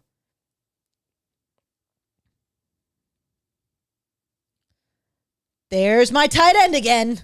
There's my tight end. Okay, so new life. USC's been gifted new life in this game. Let's go. This is Jaden Mayaba's time. We talked about how the offense has only put up 7 points, but that we're not worried about the performance of the offense. This is the drive where they have to prove me right on that. Little screen to Nook. Just need points here. You'll take 3. Yes. Well, I mean, you'll take 3, but 7 would be great. Oh, absolutely, yeah.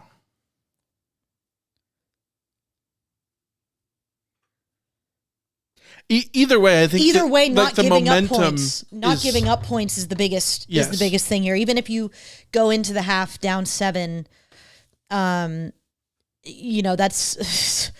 significantly better spot than you were in. Because I don't think USC was going to stop them from punching that ball in if they kept the ball. But man, 7 point. If I'm Illinois, William in the chat said, if I'm Illinois, I'm pissed. If I'm Illinois and I'm going into halftime tied 14-14, I am bemoaning a massive, massive blown opportunity to have USC by the throat right now. 100%. But I would also say that SC being down 7 feels right with how the game has gone for me. 20 on the play clock. 2nd and 1. Some pressure on Mayava. Just run it. No.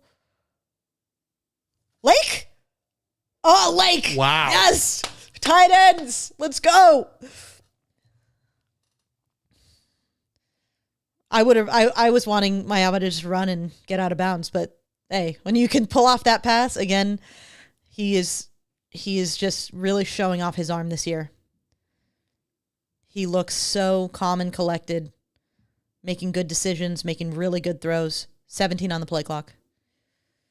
It was his 21. Illinois taking a timeout.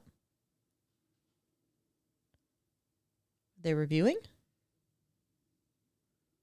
To go back to the Illinois thing, I think if you're Illinois, it sucks having that call not overturned. But just like we said last year with the Minnesota thing,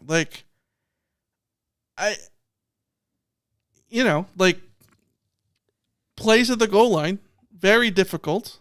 The one last year at Minnesota shouldn't have been overturned just because it was it was one of the ones where like we think Just got no idea. we think he's in, but you can't necessarily be able to think there. Like, So like, pull this in. is his knee or He's the leg dragging his hit foot though. He's first? dragging his foot through. His foot. He's dragging that foot. The left toe hits anyways. He already has the possession Yeah. with that foot dragging before the knee hits. I think that's a catch. Yeah, he's got possession before his knee touches the ground.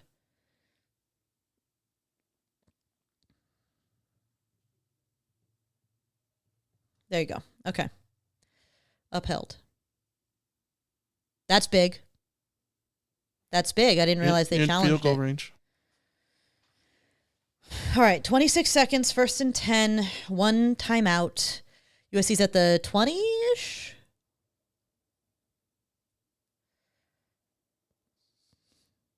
Man, this is the Lake McCree I've been waiting to see since he was a freshman. He's been so injured all the time. We never got to see him make these dynamic plays. 12 on the play clock. Sorry, 23 on the play clock from the 21. Pressure up the gut. Nice throw to Mackay up to the 5. Can you get up quick and snap it maybe? I mean, do you spike it? What a rope. What a rope. Yeah, I spiked this. Spike this, and then you'll have 2 plays with 1 timeout. Yeah. So you could run. They're going to run a play. All right, that's fine. Timeout? Yeah, so now you have You have at least 1, if not 2, potentially. 2 pass plays. Yeah. You cannot take a sack. You cannot take a sack, and you cannot throw it short of the goal line.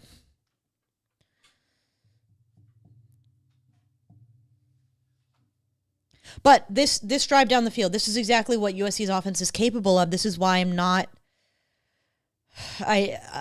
actually quite pleased with how USC's offense has played. This is not a good defense, so, it is what it is. But this is a better defense than some of the ones that USC has played recently, and especially being on the road. Mayava is executing at a level on the road that I think is still so high. If he continues to execute at this level, you're gonna be fine in a lot of games that you weren't fine in last year. Is sort of just my point. But the pass to Lemon there when he's rolling out and sort of throws across his body kind of deal, and it's a dart right on the spot. Yeah, like rope right that. there. I think that is a place where he's really taken a big step forward, rather than just forcing some pass that isn't necessarily great. Right. Okay, just a reminder, everybody: don't react to what's happening until I do. 24 on the play clock. Oh, that's not the snap I want. Throw it away. Throw it away. You still got one. You can do one quick play here. You have to be real quick. You have to be real quick, and Mayava needs to know that he needs to have an internal clock where he throws it away. Yeah, because you can take the illegal grounding even. Yeah, it might even be better. It might even be better for the kick too. Yeah.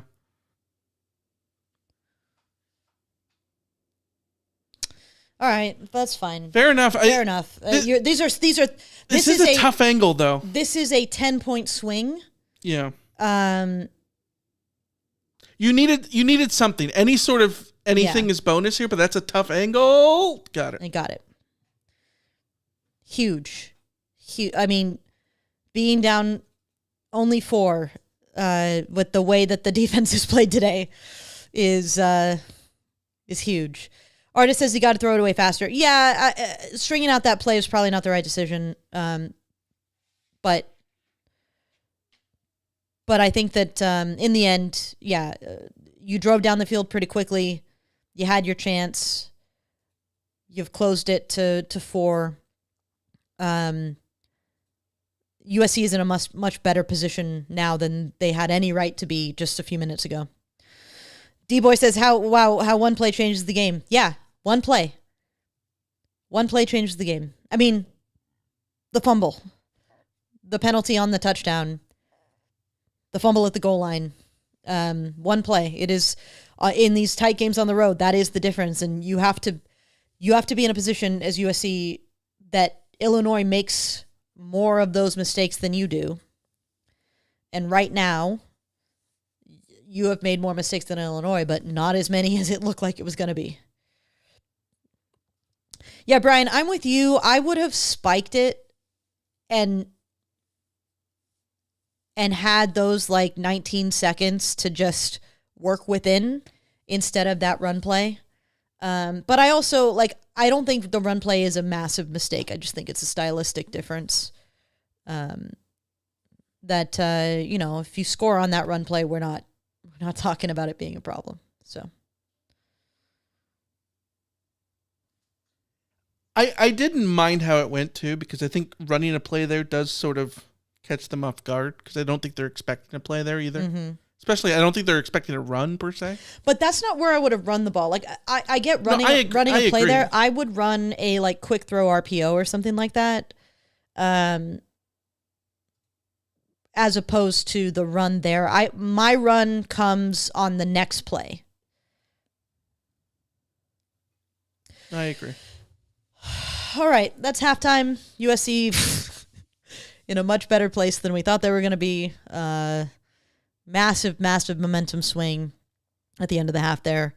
I'm going to go make some food, eat some breakfast real quick during halftime. So I will see you guys on the other side.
Welcome back, everybody.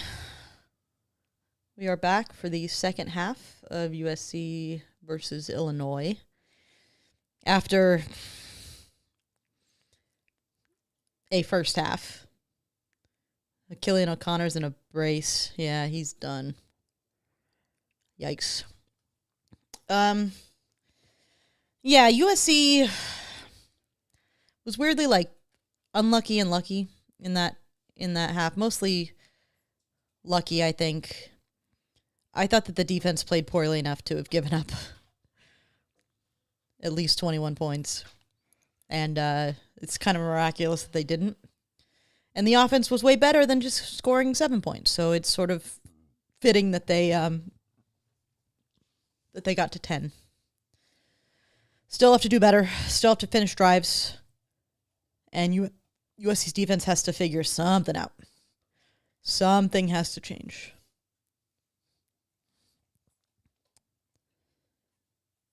Max says he probably blew something in his knee. Yeah. Yeah, I think so.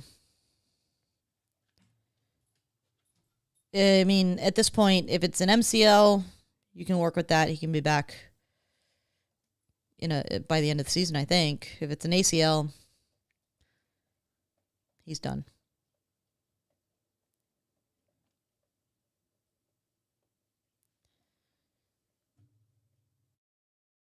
Likely out for the year. Yeah, I would be pessimistic about his ability. David said he walked off on his own strength, though, did he? Yeah, you can walk on an ACL. You can walk on a torn ACL. Here's the first play for Illinois that I thought was going to be a broken tackle and a big play, but Bishop Fitzgerald held on. Still the same vulnerability from the first half showing up. 30 seconds on the play clock. Just a reminder or a notice for everyone who's new. Do not talk about what's happened in the game until I have had a chance to react to it. I am on a delay. Others are on a delay. Just don't spoil the game for other people. Here's a handoff and another easy 5 yards.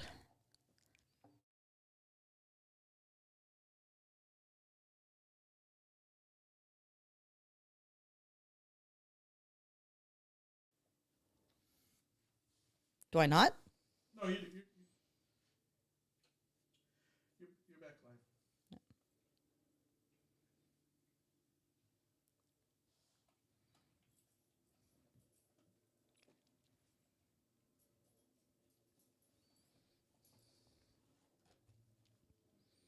Here's a handoff and another easy 5 yards. David asks, has Kamari been in today? He is not. Apparently he's sick. At least you might want to tweet the link again in the second half. It's a good call.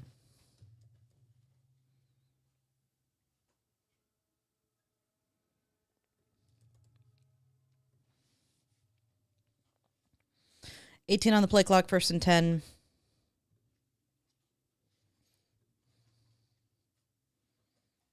Another. Well, the bad news is it does not look very different from the first half defensively.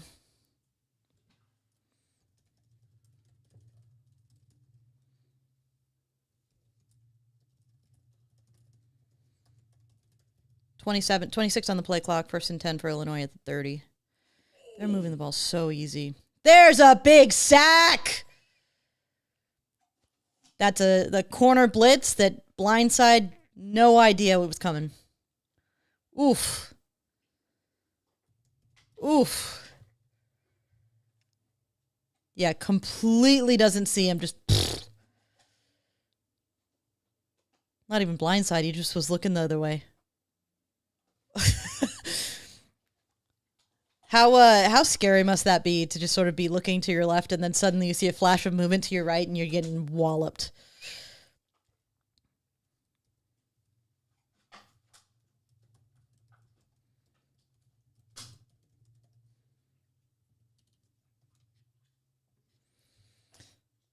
This is a screen.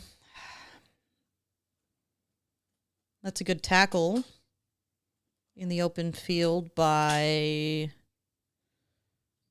That was Kennedy Urlacher.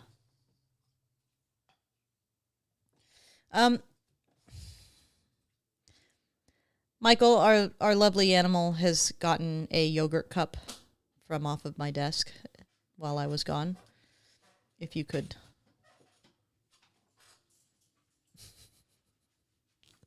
That's a big stop. I didn't notice it was third down. 4th and 6. Are they going to go for it? That's pretty good coverage by oh gosh, I'll remember. Kendarius Reddick. They're going to kick a field goal. See, and this is again, that was the swing of momentum between them being on the goal line and USC's kicking a field goal, and now them kicking a field goal. USC being down 7 and getting the ball. Legitimately, USC was in danger of being down 21 the next time that their offense got the ball.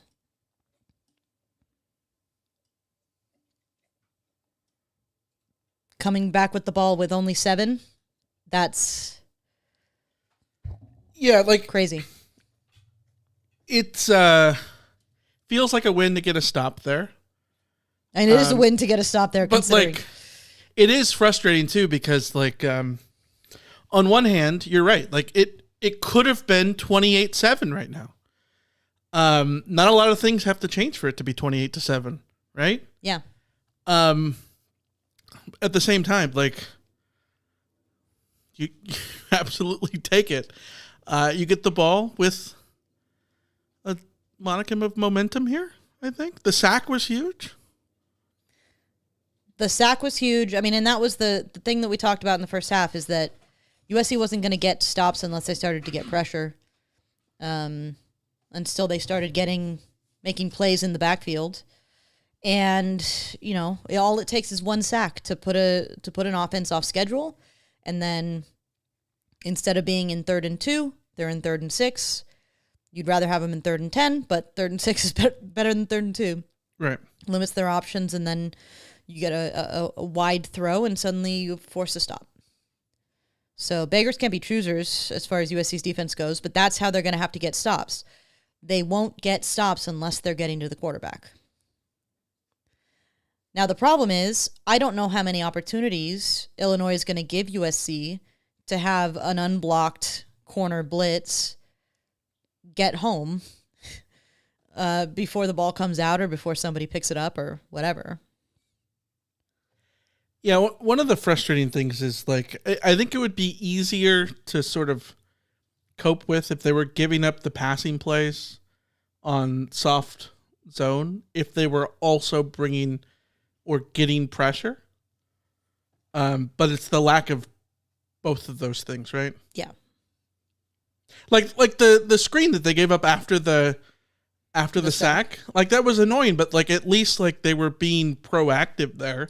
Obviously they fall into the trap of how the screen is set up and they let the defenders by and all that stuff. Right, but that screen gains 10 yards and they're still on a 3rd and 6. Right. Whereas that screen working in a 2nd and 10 or 1st and 10, they got a new set of downs. Yeah, and I'd rather you give up that screen than give up a slant that's wide open. Mm-hmm.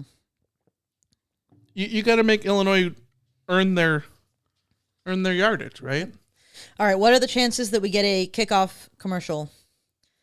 Kickoff commercial right now. Hopefully low. I don't think it's low. Oh, we're going. We're rolling. Look at that. Hopefully they got all their commercials out of the way. We'll have a commercial-free second half. Paul H. says, man, I wish Deuce stayed. He's balling out. Yeah, he's balling out. He also dropped the pass that cost Florida State the game last night. That happens. I think that his ball, his hands were always the question for him at USC. I also think that, I still like the combo of Mekhi Lemon and Jacoby Lane. Right now the issue is Jacoby being injured, but 7 on the play clock. Walker Lions. I mean, frankly, if you give me this game where USC has the tight ends, Lions and McCree, being this big of a part of the passing game, I don't need that many receivers out there. There's a handoff to Waymo. Oh, all right. I'm going 9 yards, 10 yards. I wouldn't abandon the run game if I was USC. I would keep pushing that.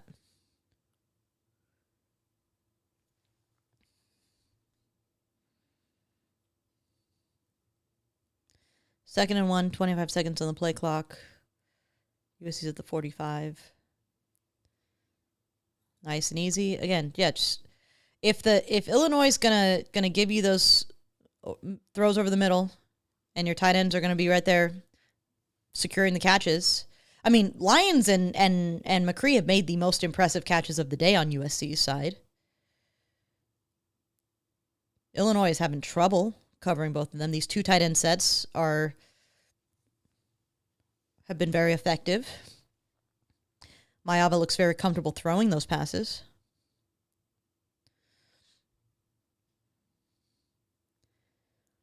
I guess my thing was USC wasn't going to be able to pay all of those receivers the NIL that they would need to pay them all to keep them. And if you ask me of the 4, which 2 I wanted to keep, I think Lemon and Lane are the 2 I wanted to keep. 17 on the play clock, 2nd and 9. Here's Jesus. That's an interception. That was Mayava getting a little bit too what do we call it? Complacent. That's a terrible throw. He had decided he was decided he was throwing to Lemon. Didn't notice I assume that's a linebacker there. That's just a blind throw. You can't make blind throws. That's why you throw interceptions. That's bad. It's game 5 for his first pick. It's yes. So I don't want to overreact here. It's just terrible timing for the It's first terrible pick. timing, and I think it's important to see how he bounces back. You can't let one pick turn into 3. Yes. You know what I mean? Yeah, it's a good point. That's a good point.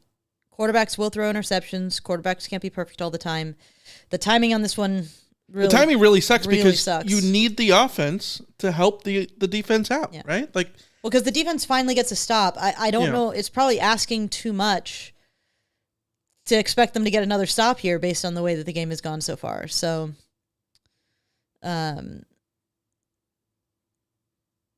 Michael E. says he looks like he did last year, game over. I hope that's kind of tongue-in-cheek because he doesn't. The interceptions he threw last year were like bad decisions in the sense that I think he tried to do things he couldn't get away with. It was a combination of everything. Yeah, this one is just, quarterbacks do this. They just make a decision before the snap. They assume things are going to look the way that they do. And Illinois may have disguised their coverage, tricked him into that play, or that linebacker recognized that that's a throw that USC was trying to utilize throughout the game and put himself in a position to catch it. So yeah, you can't throw that interception just like you can't fumble if you're Waymo. I don't think that's the end of the world. No, but the frustrating thing is that's 4 drives now into Illinois territory in which they have not scored a touchdown. Yes. 2 turnovers, a 4th down stop, which is essentially kind of like a turnover and right? then field goal. Yeah. And then the field goal. The field goal, fine, but you can't add on all of these things. And you're right when you pointed out earlier that you don't. It's unfair to expect perfection out of either side of the ball. Mm-hmm. But if there's 14 points more on the scoreboard right now, it's a very different game. It's a completely different game, and the defense feels completely different too. So Michael E. says no today. His throws look like last year. It's okay to admit it. I think he's throwing the ball really well today. He had a couple of low throws in the second quarter. I think his arm has looked really good today. I don't know. It's just I think it's a agree to disagree.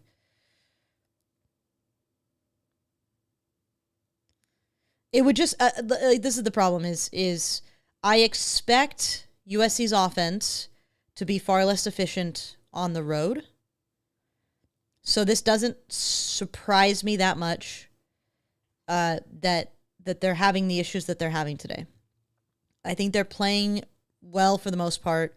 They're just making those mistakes that you have to like expect on the road. The problem right now for USC is like, you can't be making those mistakes if your defense isn't going to be capable of making a stop. And if your defense isn't, if your defense is going to give up 6-7 yards a carry, you're just not going to win this game.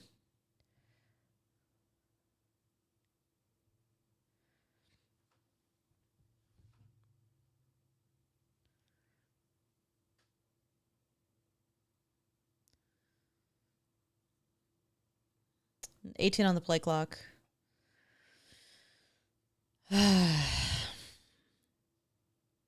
Timeout? False start? Yeah.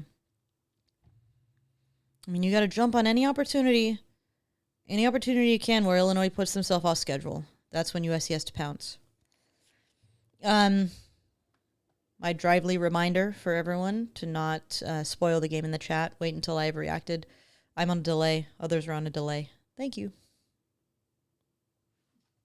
You sound hilarious when you do this, like, thank you. Thank you. I don't know. It's starting to feel just like rote. Like, I don't know how to say it any other way. I just want to keep reminding people in case there's new people. 11 seconds on the play clock, 2nd and 8.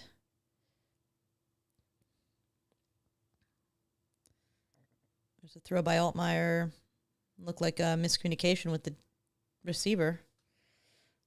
Marcellus Williams was there. Looked like a little bit of a size mismatch there, so probably better that wasn't accurate or was a mix-up. Again, 3rd and 8. This is Illinois off schedule. You have to be able to get the stop here. You have to be able to get off the field. You've gotten this far. Get him in 3rd and 8. Now make a play. 14 on the play clock.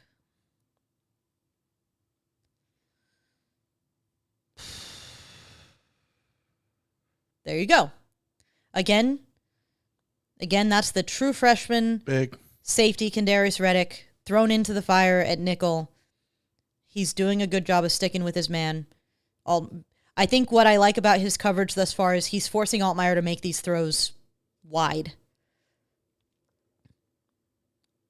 That's big. That's a big stop. Now, no special teams mishaps, please. No special teams mishaps, please. 15 on the play clock.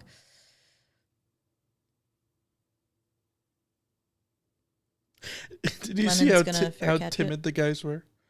Yeah. Yeah. See, in this now, your defense has bailed out your quarterback. We felt like USC's defense couldn't keep him in the game early on. They've now gotten 2 stops in the second half. Yeah, now you've really got to pay it off, especially because Illinois' last 3 drives have resulted in 3 points. Yeah. Like the offense has been given the keys. Yes, they need to drive the car. They need to finish this. But you're right. It's going to be really interesting watching Jaden post-interception. We have not seen him this year post-interception, which is a really good thing because he hasn't been throwing interceptions, but how you bounce back from that. You got to feel like the defense has now made 2 stops. I hope that he comes out not trying to force things, knowing that it's not, you don't have to feel like the defense is going to give up a score on every drive.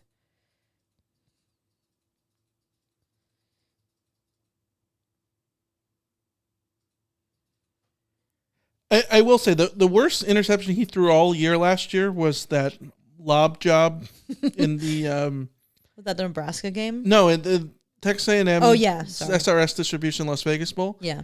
That was at the start of the 4th quarter. Mm-hmm. And then he responded with 3 touchdown drives. Yeah. So, like, if he has that kind of amnesia again, great. Absolutely, that's what you want. What you don't want to see happen is, like, being too aggressive or too timid in either direction. You know what I mean? Like, don't turn 1 interception into 2. Yeah, he's played really well all season long. Keep that up. Nothing worth changing. He made one really bad decision, delete it. Delete it from your brain.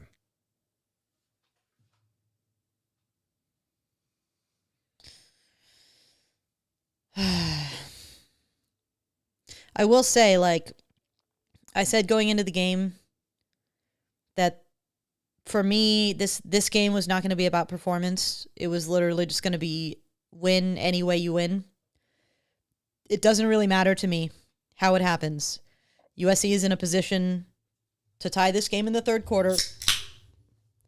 Whether it's the offense starting to explode or the defense getting stops or turnovers or lucky bounces or anything, I don't really care. The only thing that matters about this game right now is getting a win. It can be as ugly as all hell. And right now it is, but 20 on the play clock, 1st and 10 from the 20. They're sending some pressure. Hand off to Waymo. Oh. Did you see the trivia question?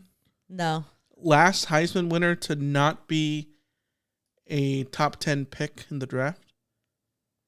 Is it Ingram? That would make sense. Lamar Jackson. Oh, that's right. Yeah. Oh, is that the answer? Yeah. 21 Oh, yeah. on the play clock. 2nd and 8.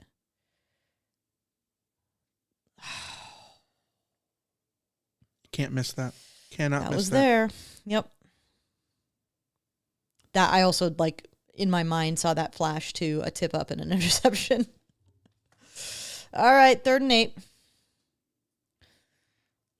3rd and 8. Reminder to everyone in the chat, do not react. Do not talk about what's going on in the game until I have had a chance to react to it. 21 on the play clock. 3rd and 8 from the 22.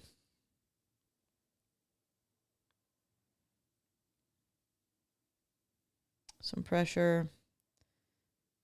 Mayava going. Again, he's overthrowing.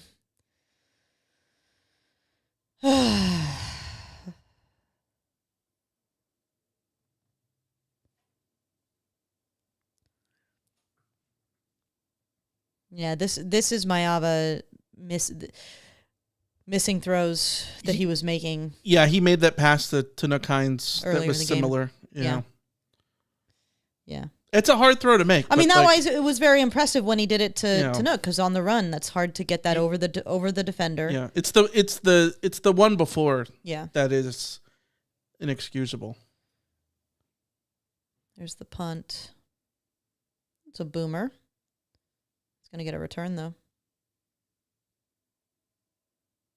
There you go. Good coverage. I think that was Tanuk on the tackle. All right, well, let's see. Let's see what the defense has in store for us this time.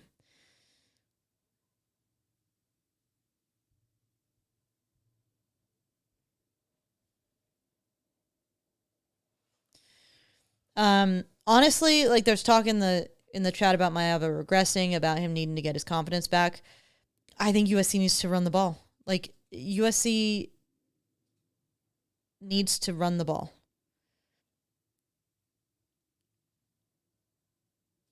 Or they need to do some quick throws to the tight ends. I mean, to the get some of those screens back to the running backs, but hand the ball off. You need to be running the ball.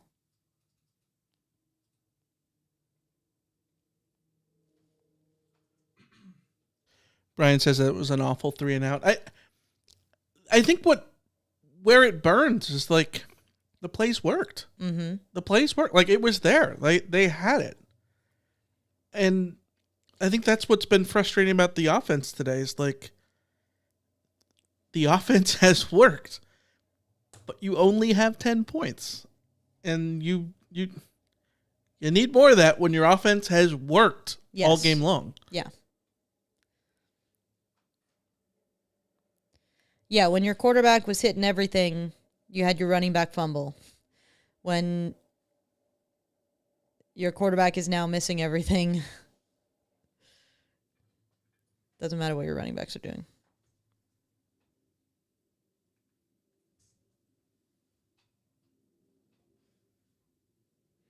Robbie says keep the score within 2 scores till the 4th. Should be all right. I agree with Alicia on the ball here.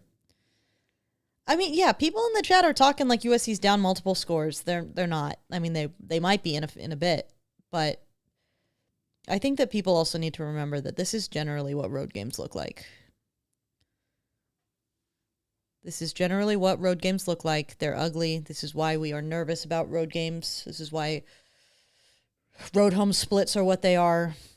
I do think it's funny that it's also a 9 a.m. game. As soon as the 9 a.m. game comes, everyone's like, "Oh, they're not going to be prepared. Yeah. They're not going to do it. Like they're going to sleepwalk and all this stuff." And then the game happens. They're like, "What the hell is this? Yeah. Why are they not doing?" It's like, why are they not running? Okay. Well, it doesn't. What Indiana did to Illinois last week does not help. And the problem is that people think that because that happened, that suddenly USC should be able to do that the same. Right. Indiana did that to Illinois at Indiana. Illinois was down most of their secondary. And it was also just a game that they completely collapsed in.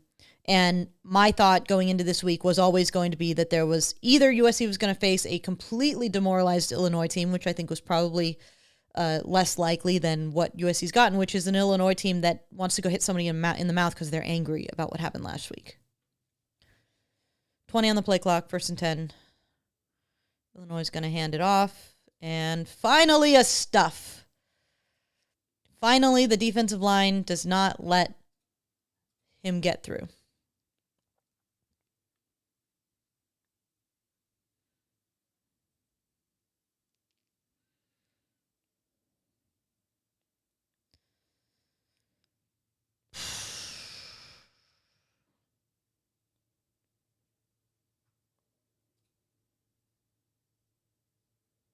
Second and 8, 15 on the play clock.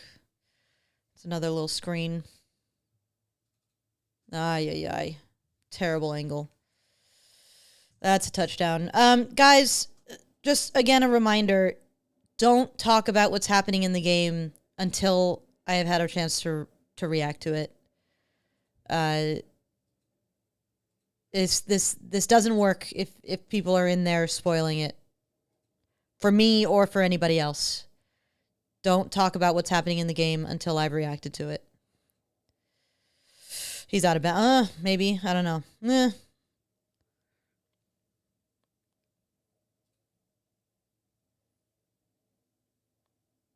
Well, if USC gets bailed out by a little smidge of white sideline, then that'll be pretty miraculous. But I don't think that's... I think there's not much there unless we get another angle that shows it a little bit more clearly.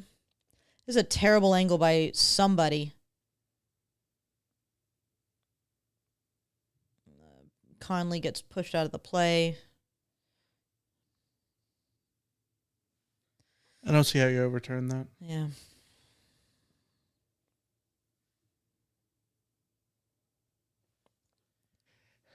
See, there, the ball of his foot is in bounds, but like, is the side of his foot out? I can't. Is that part of grass or is that his foot? Yeah, I don't know. Like, is it his shoe? Is it the Nike swoosh on the side of the shoe? Yeah. All right. Well, I mean, we've been talking now for how many drives about how important it is that USC finds the end zone. This is their final chance. You will not be in this game if you don't score right here. And it's a touchdown. It's a touchdown you have to score. Yeah, I don't think his heel touches down.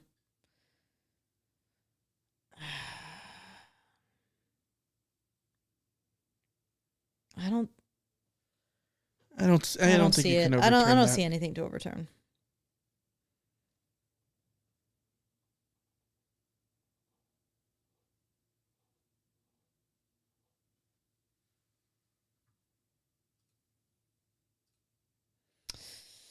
Oh, okay.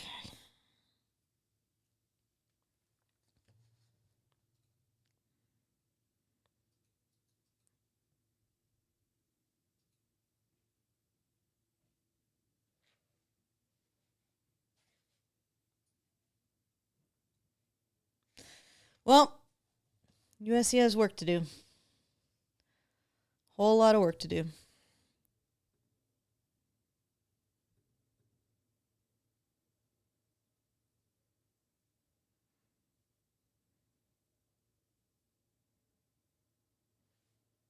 Was it Fitzgerald who came in?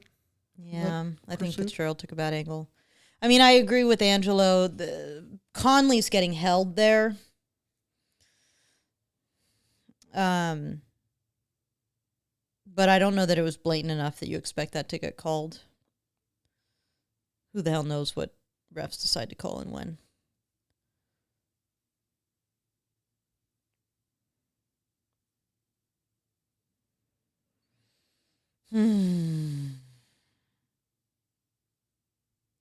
Ordinary Adonis is... We'll always love this team, but for my health, I think the rest of the day will be a cleaning day while listening to random video game lore. Have a great day. You too, Adonis. I don't really have a rebuttal. Ray says, can somebody explain the rule of holding to me? I apparently have zero clue what it is. I have been watching football for 2 decades now, closely. Tactically. Technically. I have no idea what holding is. I have no idea what constitutes holding that deserves to be called and what constitutes holding that doesn't deserve to be called.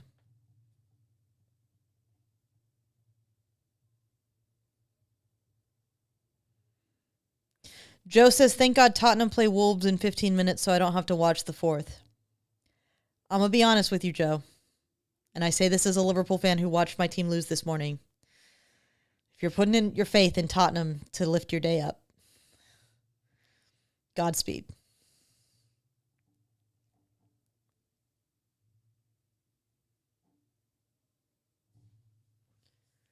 What are we What are we reviewing?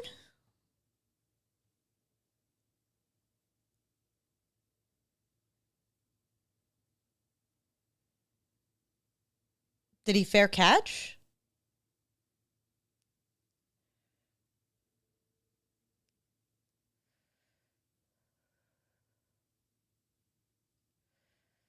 That's not what he was doing. He didn't fumble the ball, so like, is it? On the broadcast, they're talking about a fair catch that the upback might have called. But not Eli. No, but apparently anybody can call it. So the upback sort of pointed, like he was pointing what direction to go. This is such a waste of time.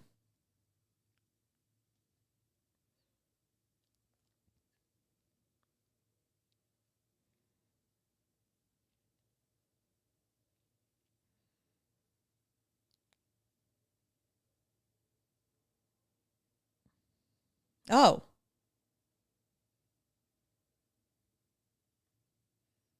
Oh. Okay. Targeting was the question. Sure. I mean, reminder everyone, no talking about what's going on in the game until I have reacted to it. 20 seconds on the play clock, 1st and 10 from the 19. There's Mayava with the keeper.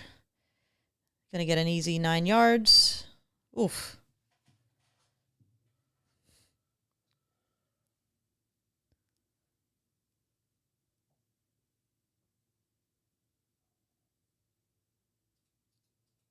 Smee says surprised they didn't sneak in a commercial. Yeah, they got all their commercial requirements out of the way, I hope.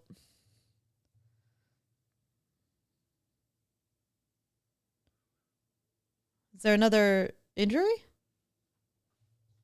Mayava came up a little gimpy. But no one called a timeout. What happened?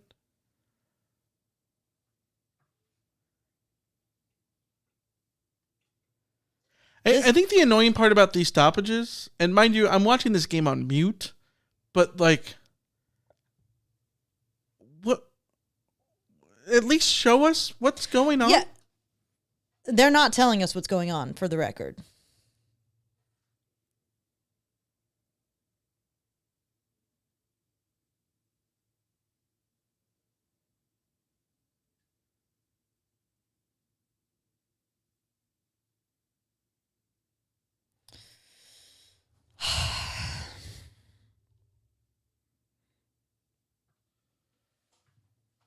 Maeva's trotting back out there. USC was not charged a timeout, so I'm not sure what the stoppage was for. All right, 36 on the play clock, 2nd and 1.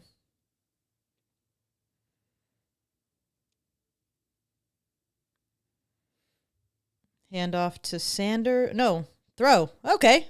They faked me out. There you go, Mackay.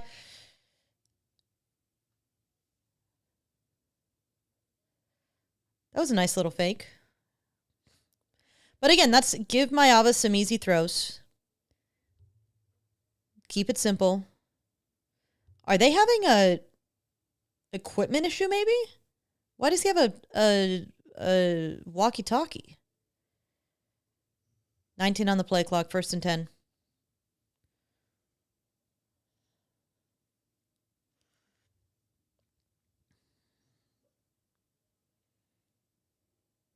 Another Maeva keeper. Oof. Well, I mean, again, USC has to do something to open up this run game. Maeva keeping, getting 3-4 yards is perfectly fine to set you up for some success. Keep running.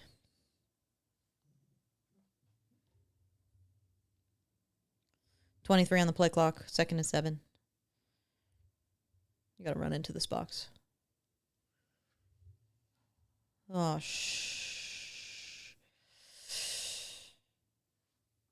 It's grounding. He didn't get it back to the line of scrimmage.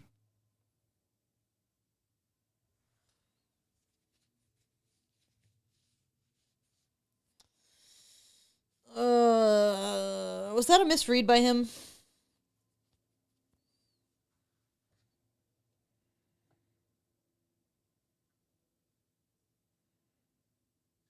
I wanted to show them the. McCree wasn't there. Was this supposed to be a screen? I think he's supposed to go to McCree, but McCree's not there.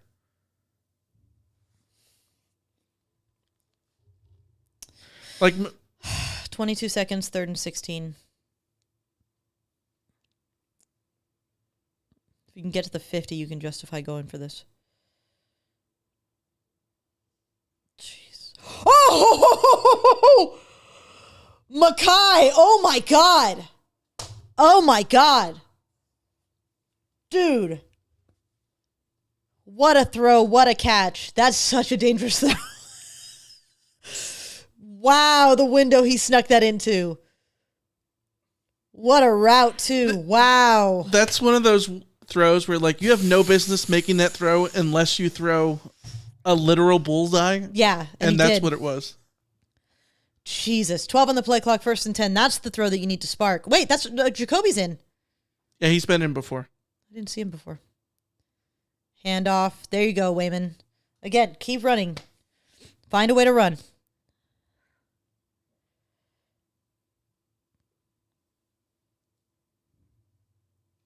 Brian calls it a lucky pass. I mean, I'd call it lucky, but he finds his receiver exactly where his receiver is.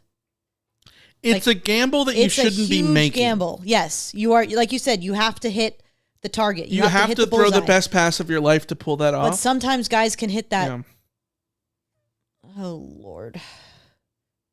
My stream just froze. Maeva throws. Incomplete. Fly ball. All right. 3rd and 3. 31 on the play clock. You don't get this reference, and it's very sad. What? In what do you call it? Major League 2.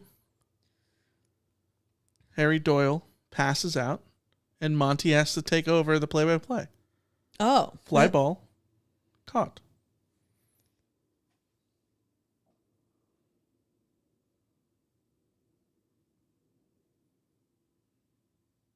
There's a handoff to Wayma, who got the first.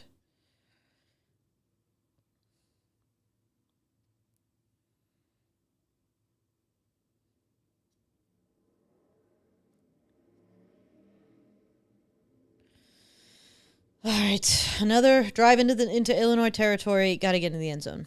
Why are we calling a timeout here? Got to get in the end zone. Or was that not a timeout? But again, like these aren't timeout. Look, No. It looked like Mayava was calling timeout. He must have been saying huddle. Huddle, yeah. 16 on the play clock. 1st and 10.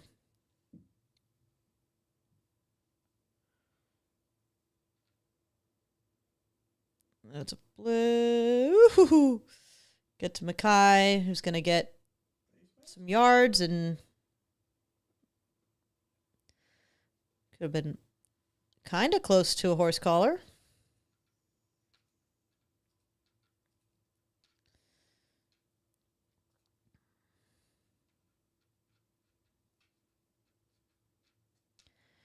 $25 in the play clock, 2nd and 5.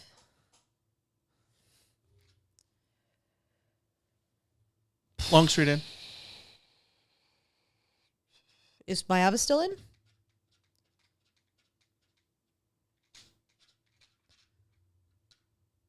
Oh, hold it! Go, go, go, go, go! Is he going to get there? Ooh. That's the danger.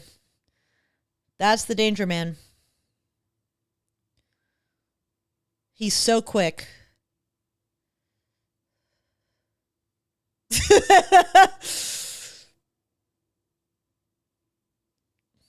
I like it. Get you 1st and goal. Okay, punch it in. Figure it out. 13 on the play clock.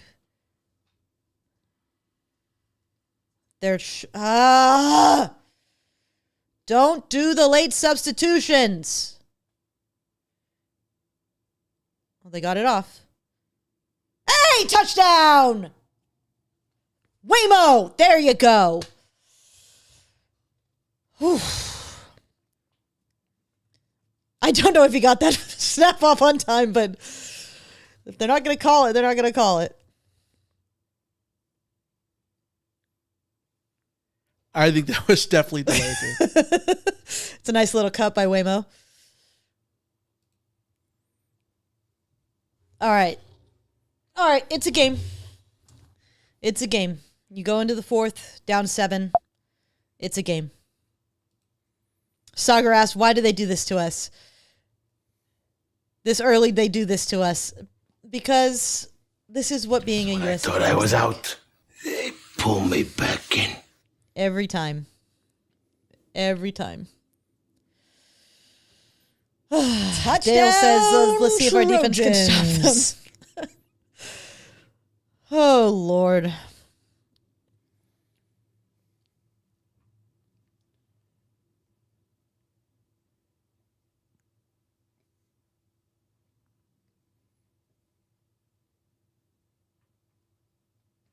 The ball might be on the move already.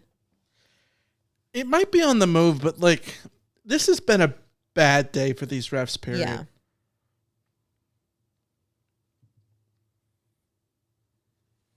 And like some of it I think is just like unlucky. Like the fumble at the goal line. Like I don't know what the refs are supposed to do there. Yeah. But like come on. I mean, you take it obviously, but it's rough.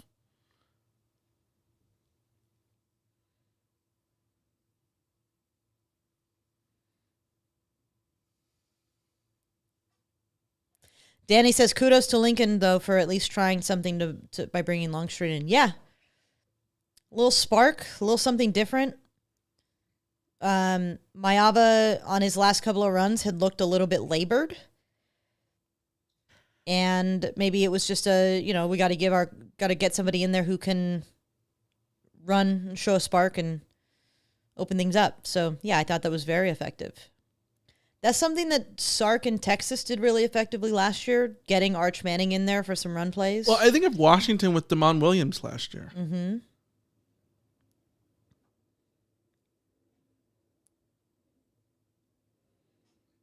I think you can pull that out of your bag every once in a while. The only thing is eventually you will have to give Hassan an opportunity to throw or they'll know that it's just going to be a read option every time.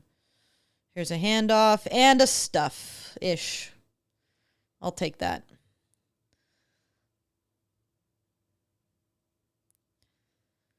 Cam says, I need you guys to spot check Desmond Stevens. He's getting pushed back everywhere he's not reading. I have not been impressed with Stevens thus far this season. I think he can't get off a block to save his life. If they put a hat on him, he's done. Oh, all right. That's not great.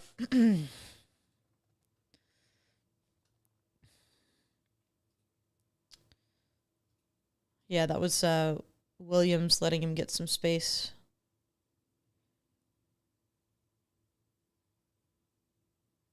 Or was that? No, I don't know.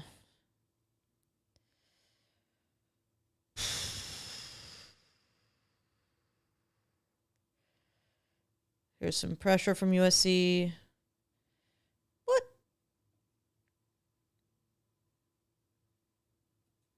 What a weak attempt at a tackle. I mean, I guess he didn't mistackle it, but hit somebody out there, man.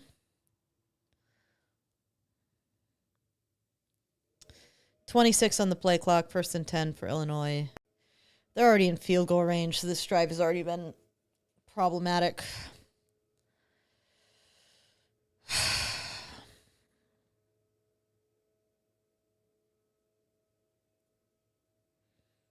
They're going to let this run out?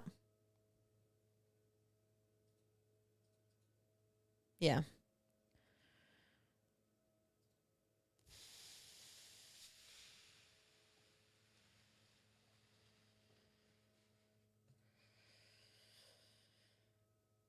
All right. Frankly, the way that USC has been playing, being down by 7 in the start of the fourth quarter is better than it feels like this game is going. But something has to change if USC is going to win this game. The defense has to come with a play, actually several plays, and the offense has to start hitting a little quicker. A little bit more reliably. Totally not out of it. USC still has a chance here, but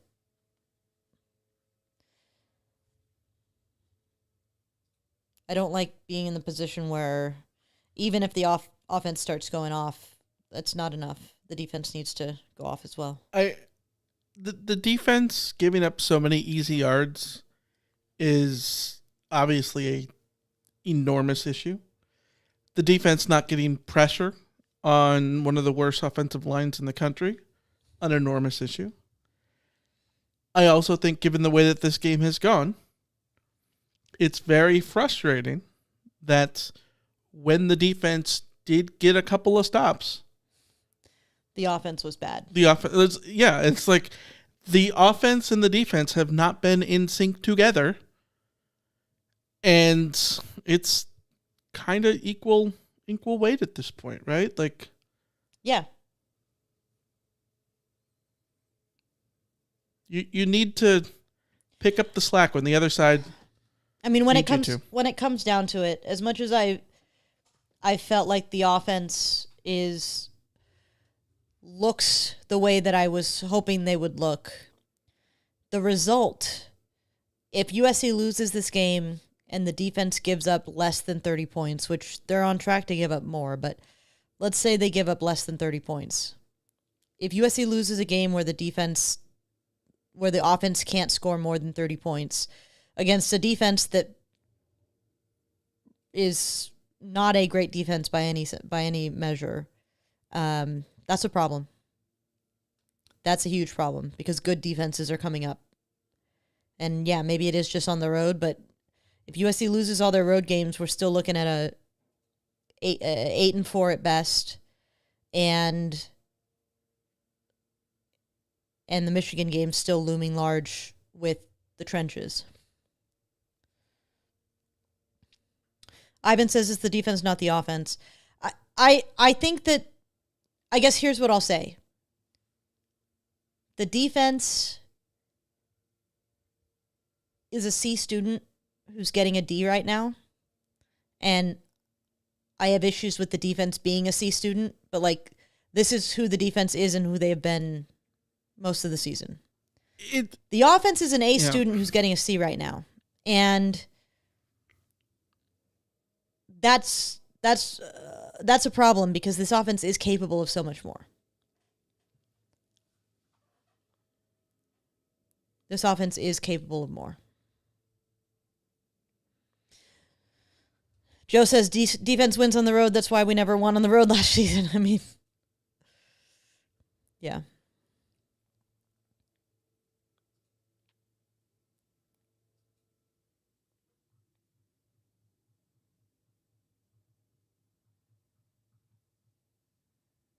They're using that same logo on the box score screen, Michael.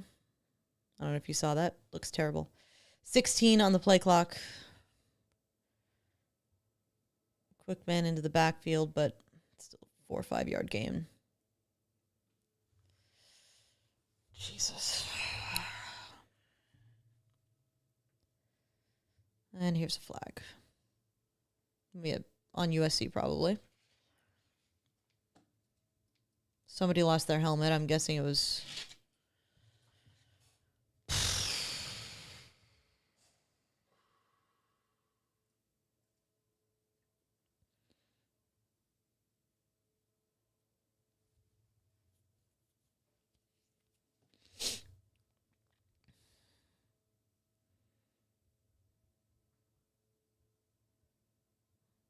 Oh, he's got Shelby's face mask.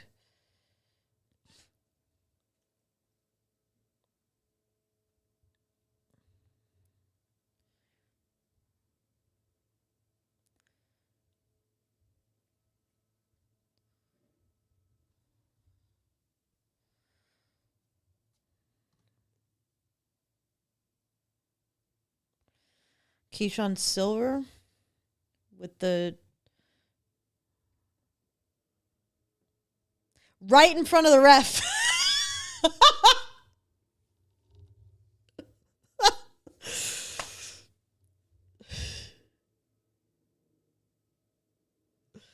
This is so freaking stupid.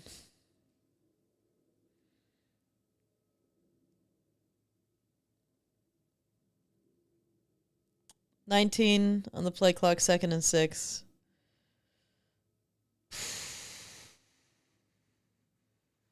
Wide open. Touchdown.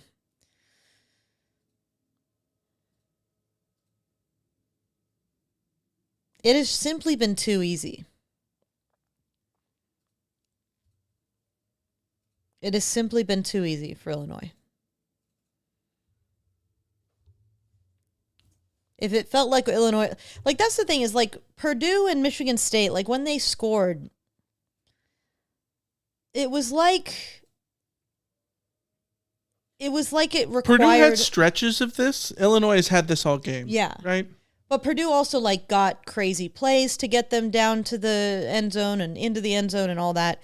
Michigan State, it was Aiden Childs running for his life and making big plays. This has just been an opposing team running their offense exactly as they want to run it. Just running the way they want to run, throwing the way they want to throw, open receivers. USC isn't, I was going to say, like, it would be really nice for USC to get a turnover or an interception or whatever. There's no one even close to being in a position to get an interception.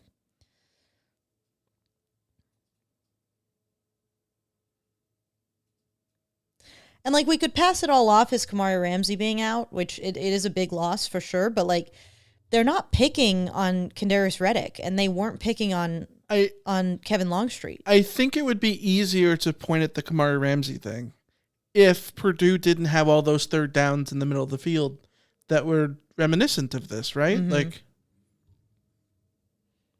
And these aren't the defensive breakdowns that Michigan State had and that, Missouri State had. That's what makes it worse. Yeah, right. Like these are the normal sort of beats. Yeah. And you shouldn't be beating getting beat that decisively. Yeah.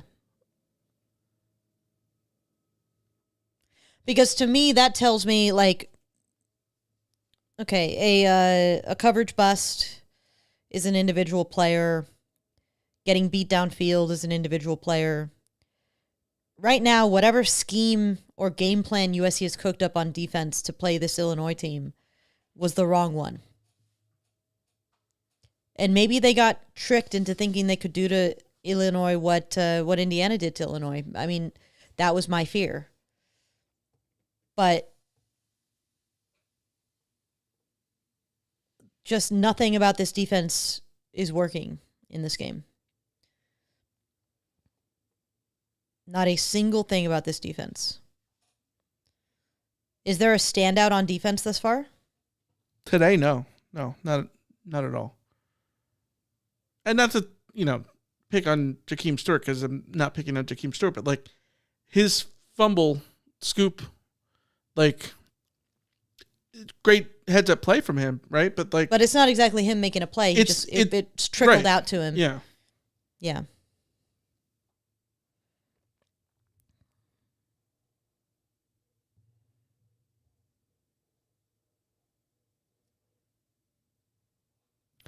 Ryan says USC is not losing because of start time. They're being outplayed and out-physicaled. Yeah, especially when, like, you're playing a team in the middle of the country for this is a normal kick start time for Illinois. Like, if you didn't want to play at this time, don't move to a conference that has almost the entire conference 2 time zones away. Like, well, and that's the thing is, like, USC is going to have to figure out how to make these trips and win these games. And I'm not blaming it on the kickoff time. I do think that the circumstances of this game, traveling east and then having this game start at 9, was not ideal for USC. And certainly is a factor. It's not the only factor. Here's a nice little dump off to Jacoby. I don't think you can ignore it as a factor. I think it has to be a factor. But it's a factor that USC has to figure out how to deal with a quickness, because it's going to be a factor year in, year out. USC cannot just accept that they're going to lose every road game in the Big Ten. It's just not good enough. Yeah, on the play clock. It would be easier to blame the time thing if they didn't look sharp or something like their issues are not reminiscent. Like don't point to the time thing. You know what I mean? Yeah. Well, if USC was if this game had been at 5 p.m. Pacific, and I would not sit here saying that USC wouldn't be making the same mistakes that they're making. Right. Yeah. And what's frustrating to me is that, like, if you had told me going into this game that USC wouldn't have Elijah Page and would lose Killian O'Connor in the middle of the game, I would have thought that USC was playing poorly because they were getting worked up front. Yeah, that hasn't been the issue. The offensive line is holding up. Like, I mean, are they dominating? Are they opening huge holes? No, but they are holding up. They are doing more than I could have hoped for down 2 starters.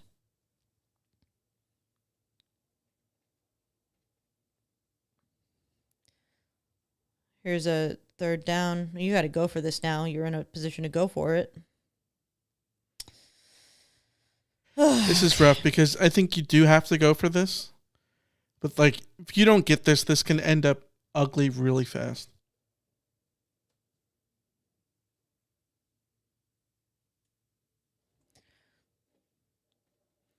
David says, I believe in Lincoln Riley more than 99.4% of the coaches they can replace him with. That's the problem USC has. 12 on the play clock, 4th and 3. Here's the snap. Mayava's getting pressured. Nice throw over the middle to Jacoby Lane. That's big. The problem realistically, aside from the buyout, which is just realistically not going to be something that USC is going to pay, is that you're likely to miss just as much as you're likely to hit on another hire. 20 seconds on the play clock, 1st and 10. Here's Mayava. Gotta go, gotta go, gotta go. Oh. I like snapping the ball when the defensive line's not ready, but you also can't get pressured on the same play, which... That happened, yeah. Yeah. What'd they call? Free play? No, he said... Oh, maybe it was 12 men on the field?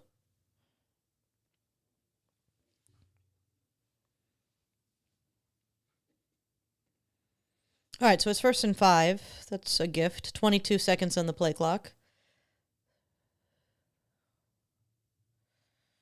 Here's a blitz. Sanders got to pick it up. There's Mackay. There you go.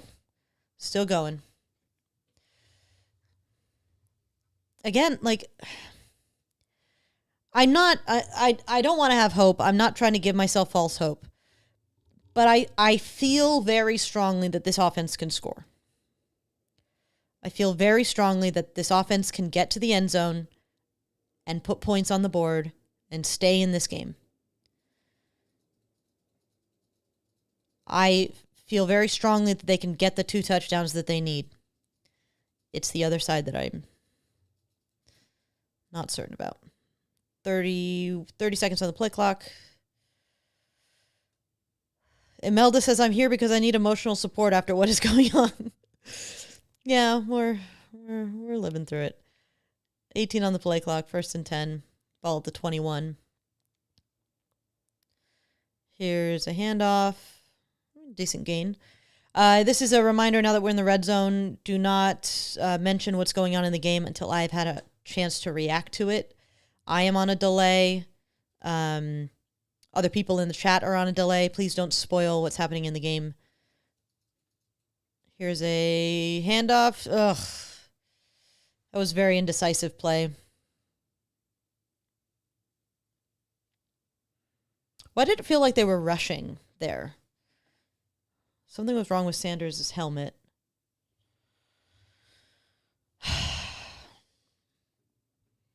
I don't think you can take a field goal here either way. 21 on the play clock, 3rd and 7. I'm looking to make this a manageable 4th. You can't kick a field goal.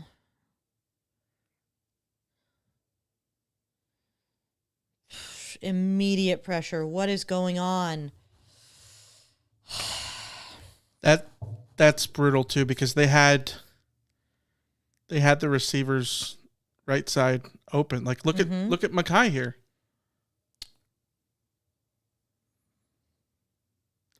But the pressure gets there to where he can't sit there and make the throw. David asked, is a field goal okay? No, a field goal's not okay. You have to be realistic about what your defense is capable of. Can your defense get a stop? Yes. Can your defense get 2 stops? No. That's why I hate that 3rd and 7 play call. Not with 9 minutes to go. No. Oh, yes! Mackay. It's just Mackay. That felt just like a jump ball that never became a jump ball, and I'm not sure how. Hey, when you can pull it off, you can pull it off. That felt very much like a begging for a PI to bail you out kind of throw, but also Mackay's Mackay, so fine. Yeah, DB just made a terrible play on the ball. Danny, waiting for Alicia. Thank you. Lemon is special, no doubt about it. Going for 2? It's the down 14 thing. Okay. If you get the 2 here, you don't need to get it the next time. And the math says that you will get at least one of the 2-point conversions. He's got time. Maybe run. Yes! Yes! Ooh. Whoo, Mackay. When he throws it like a dart, it's just like blink and you'll miss it. I had no idea where that ball was going.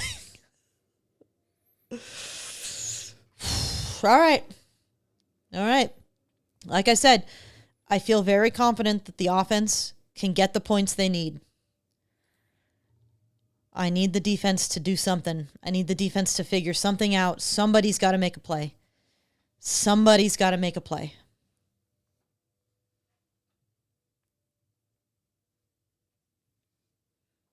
West Texas Mike says, I hate maths. Maths, the Brits would say. It's It's one of those things that's splitting hairs because I believe, if I remember right, the last I heard that 2-point conversions are like at a 52% conversion rate nationally. Mm-hmm. And so you're basically banking on 52% being better than 50%. And so I think part of it comes to how confident are you in your 2-point conversion plays on top of everything else? Because if you're confident that you're going to get at least one of the two, then it makes a lot of sense to do it. This is also how SC lost to Minnesota last year. No, Maryland. It was Maryland that did this, right? Mm-hmm. Was it Maryland or Minnesota? USC lost both games. It was one of those. One of those teams did it. I bleached the Maryland game from my mind. I could not tell you a single thing about that game except that I was extremely angry.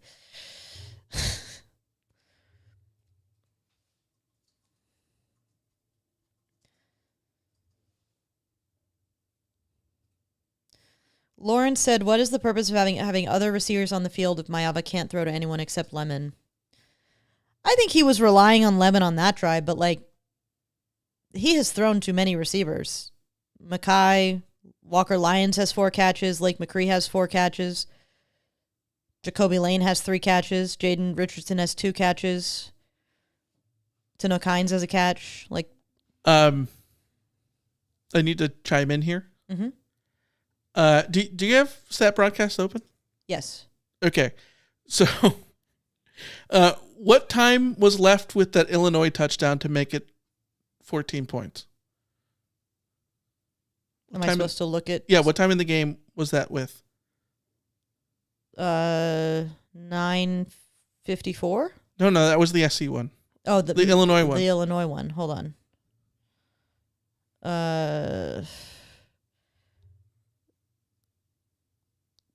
14:34.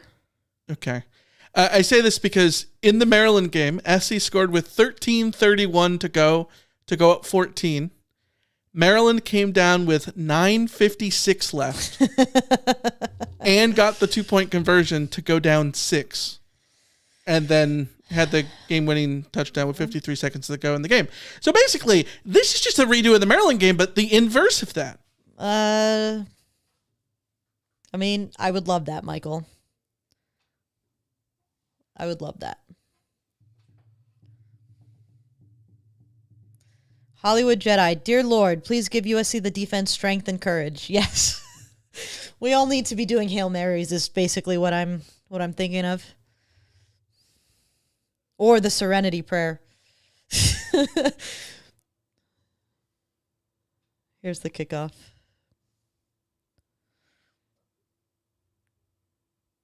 I'm actually going to reset my stream. I got a little break here.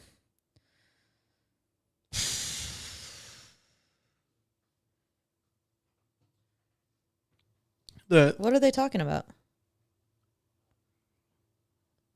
Penalty?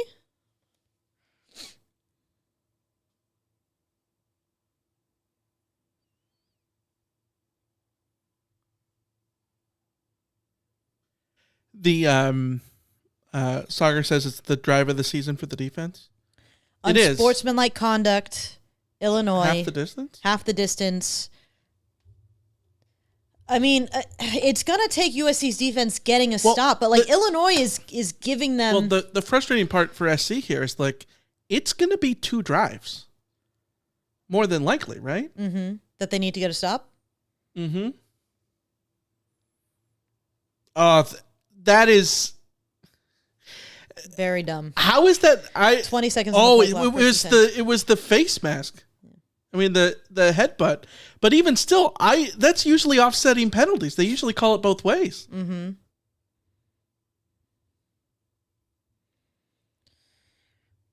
All right, 2nd and 7.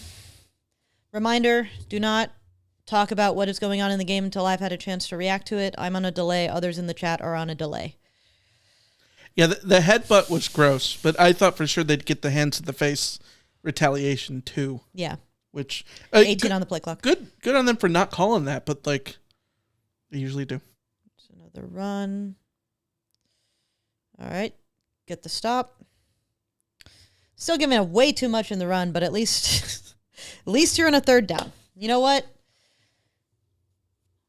At this point, I will take any third down because any third down could result in a stop.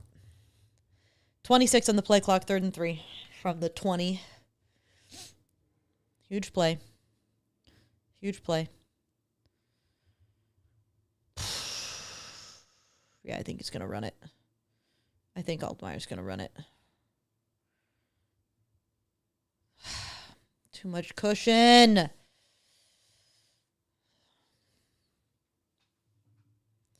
All right, that's a first down for Illinois. Not the end of the world. Just got to get into another third down.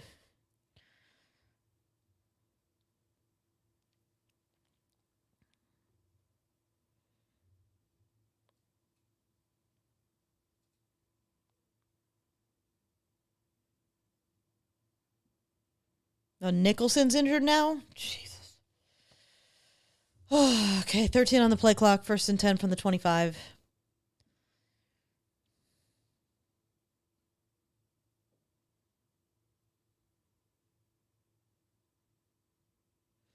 All right, another 3-yard gain. I'll take 3 yards over 6 yards. Again, beggars can't be choosers. Beggars cannot be choosers.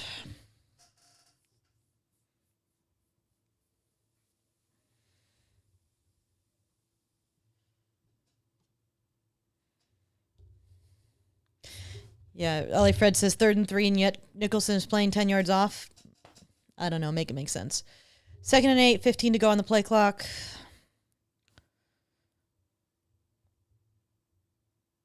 Jesus Christ.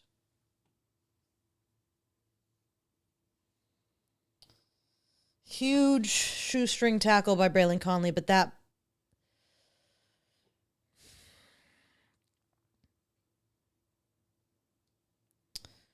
can't happen.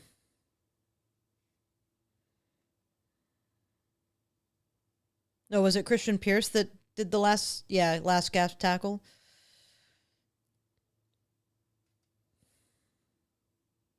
Jesus. All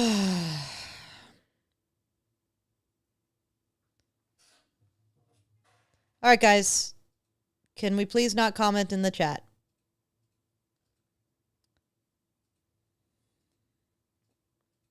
Here's a handoff. And a fumble.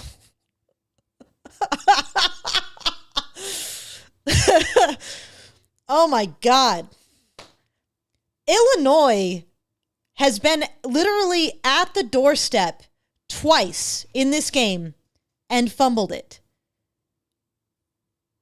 Illinois has fumbled. If USC wins this game, that's Gentry. Oh, what a punch out.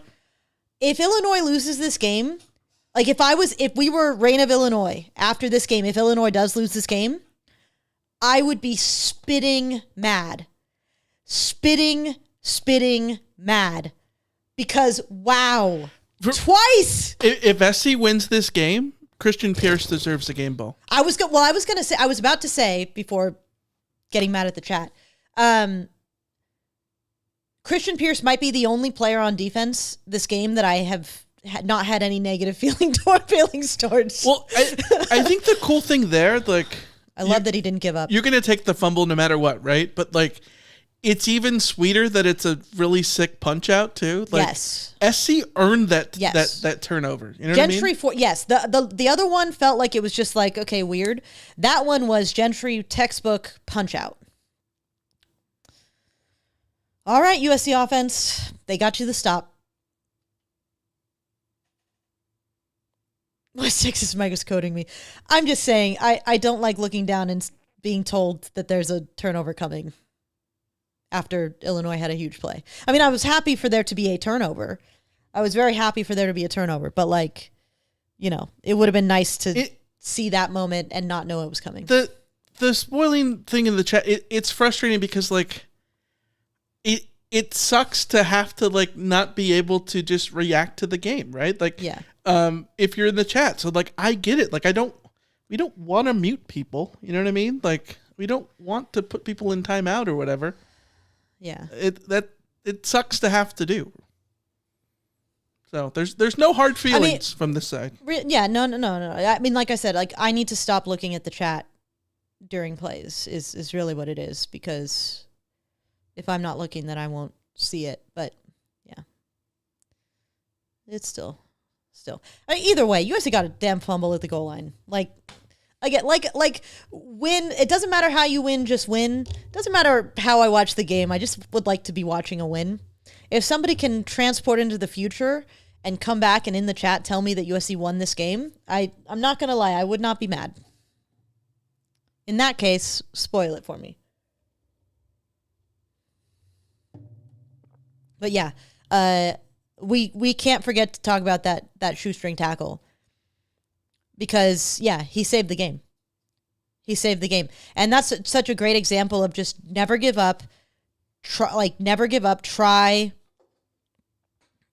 Try and do anything in your power, even if it's literally leaping to try and catch a piece of the dude's cleats, because you never know.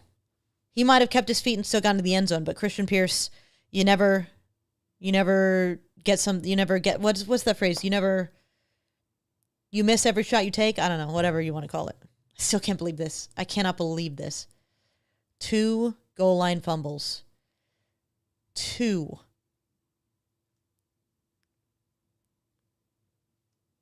Lamont says, Alicia, I just got back from the future. USC wins this game. 15 on the play clock, 1st and 10 at the 20. Here's a handoff to Eli Sanders. Nice little cut. 5 yards.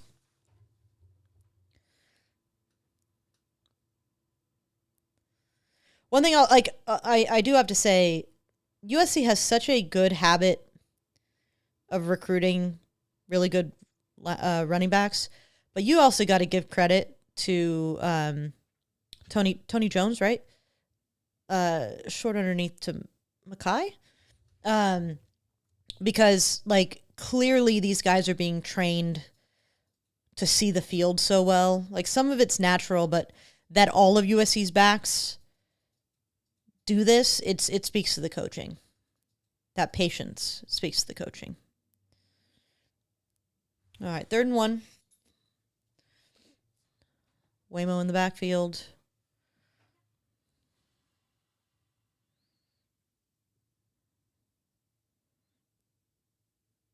Nice little cut, Waymo. There you go. I hate when they do that shrinking of the screen. It's a little bit of a throwback to back in the day when the ESPN bottom line would only pop up 28 and 58 past the hour. Oh, really? Yeah, you don't remember that? I don't remember it. I don't remember it being at a specific time. Oh, yeah. I mean, that makes sense. 19 on the play clock. It would be like, and then it would another just, handoff. And the screen would shrink. Lamont asked, does Sanders look slower in this game? He hasn't really had opportunities to get out in space, which is when we've really seen his speed. I think he's had to be very patient running inside. Hasn't really gotten to get out in stride yet. Here's Tanook. Yeah. All right. I mean, realistically, USC has 4 downs. 4 downs every time. So you take 3 each. That's fine. 3rd and 4. Just no negative plays. 26 on the play clock.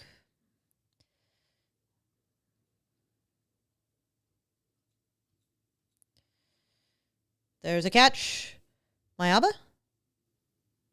Jacoby Lane, yeah. All right. He every time he catches the ball, like he's like very delicate to go down. It's very funny. Which is fine. Like if he's playing injured. Yeah, it's the smart thing to do. All you need from him is to catch the ball. Yes. All you need from him is to catch the ball. You don't need the yak. Just catch the ball. Move the chains. 17 on the play clock, 1st and 10. Game clock is at a perfect spot. Like it's again, no negative plays. That was a hold. Woo-hoo-hoo! That Mayaba? Yep. Yeah. Okay, now Lemon, I mean. Maybe it's not at a perfect. Now you need to slow down. Yes. Yeah, Paul says, remember, if we score, we can't leave enough time for a field goal. Yeah. Because who's not betting on Illinois to get in field goal range? I don't know if they have a good kicker, but it doesn't really matter. Don't put yourself in that position. 10 on the play clock. There's a handoff to Waymo. Take it to the 2 minute. Yes. You got to eke every second you can out of this clock.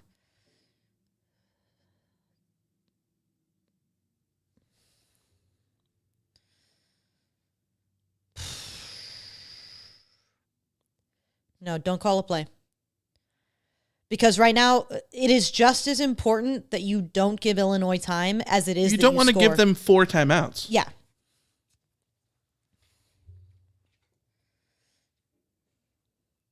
Like, USC's offense needs to thread a needle here, win the game while killing the clock. Like, you're not going to win the game. Let's just be realistic here. You're not going to win the game if you score and there's a minute 30 on the clock. You simply aren't.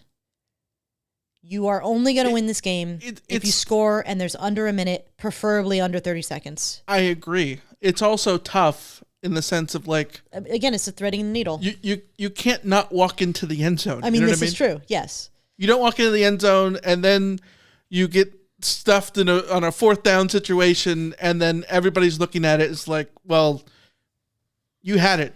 All you had to do was walk into the end zone. Yes.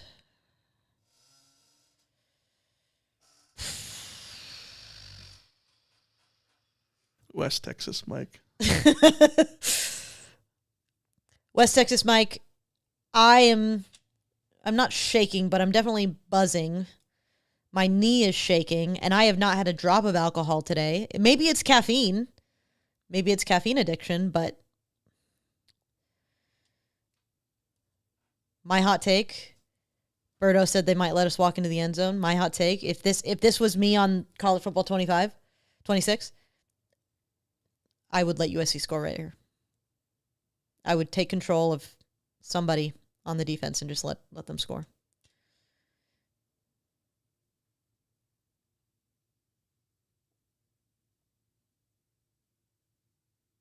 Although, so USC's already gotten the 2 points. They can kick the extra point and go up 1, right? Yes. They tie even without the PAT. Without the PAT. Yeah. They can miss the PAT and still go to overtime. PAT is for the lead. Brian says 9 a.m. is a little early for the sauce. 9:30 is okay. Brian, I'm a soccer fan. 7 a.m. is not too early for the sauce. 4:30 a.m. is not too early for the sauce. If you know, you know.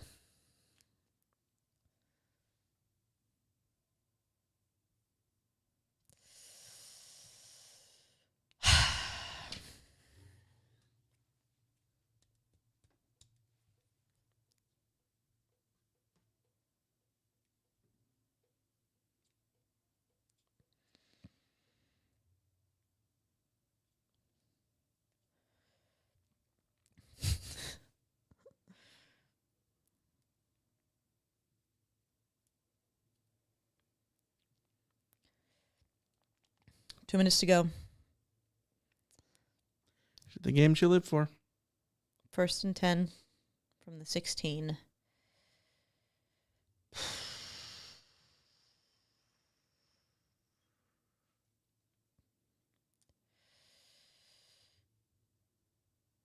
$18 on the play clock. Here we go.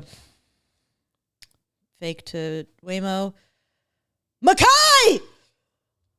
Again! Oh my God, scored too early, but again! Wow. Nice little back shoulder.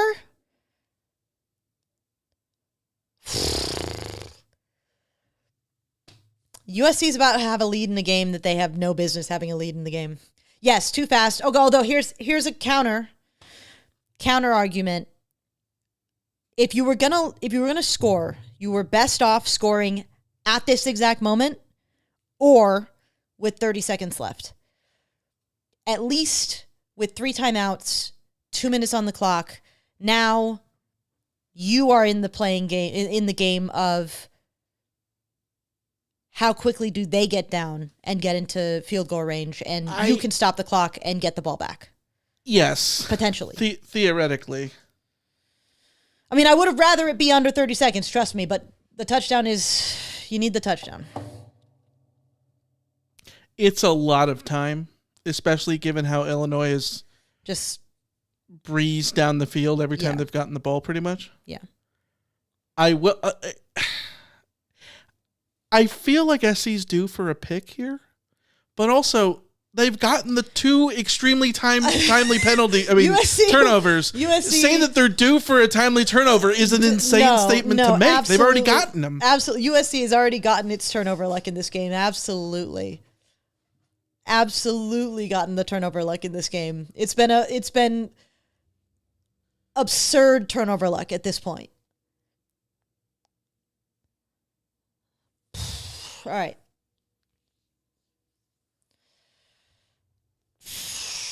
32-31 USC leads. Here's a kickoff.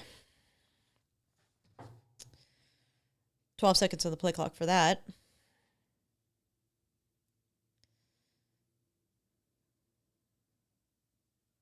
All right. Illinois will get the ball. All right, chat, this is going to be your last reminder not to spoil the game for others, but I will not be looking at the chat for the foreseeable future. Unless there's like a timeout. And if we go to commercial, I'll look at the chat, but I'm just not going to look at the chat for the foreseeable future. 18 seconds on the play clock. 1st and 10. Illinois is at the 25. Weird time to say this, but I really like these Illinois uniforms. Clean. Nicholson's back out there.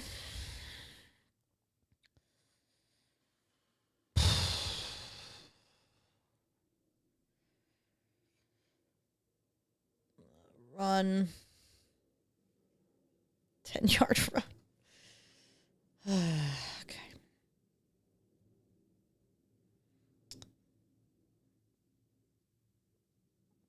Yeah, I don't.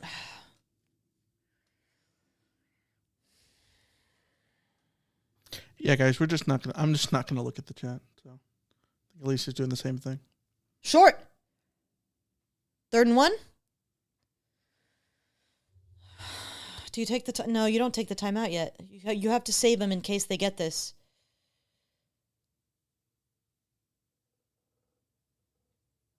Are they taking one here? It is crazy. They've burned almost half their time with the first set of downs. Yeah. What's this timeout? Why is that not a penalty? You could just do that? Wait, what happened? The center moved the ball forward, so they had to put it back in the original spot. Why is that not penalized? Good God. Okay. All right.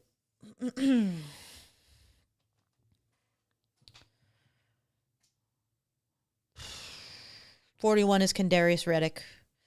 I say as I glance at the chat that I said I wasn't going to glance at. He's a true freshman safety.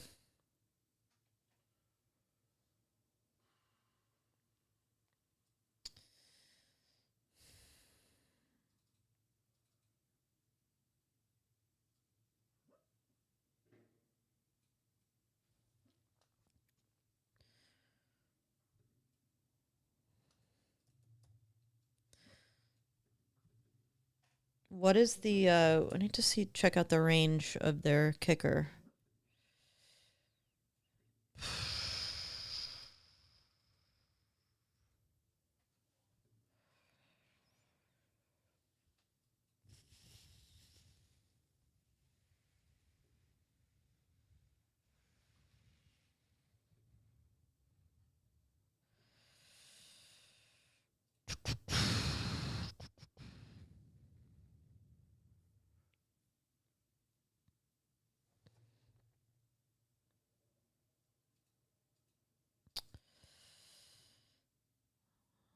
I wish CFB Stats had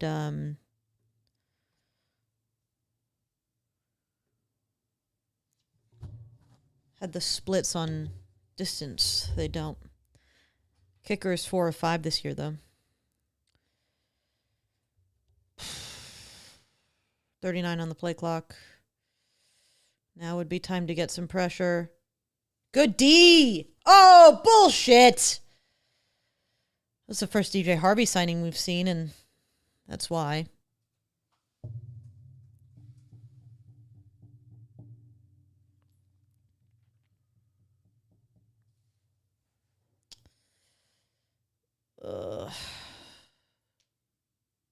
Yeah, he grabbed him.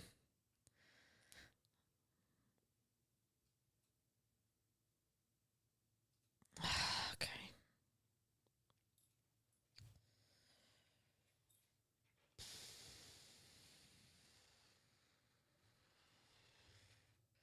Career long is 50. 22 on the play clock. That's the 33.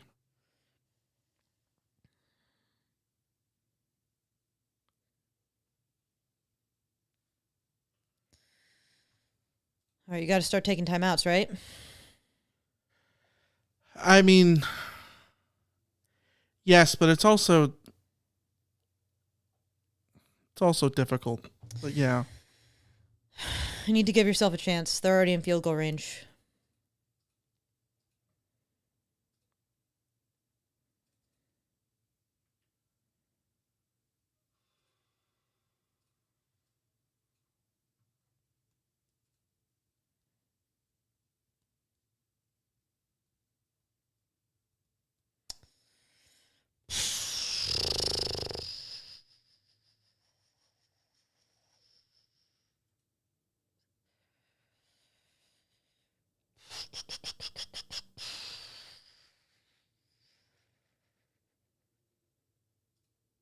I hate this so much. I hate this so much.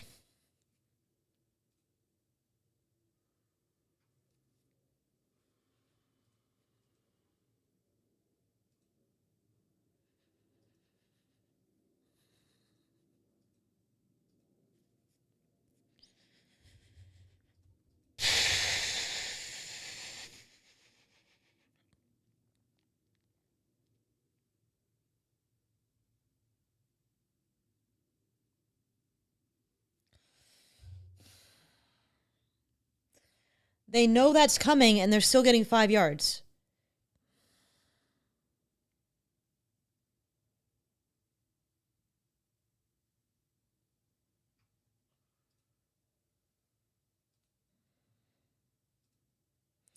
And again, it's... Desmond Stevens can't get off a block to save his life.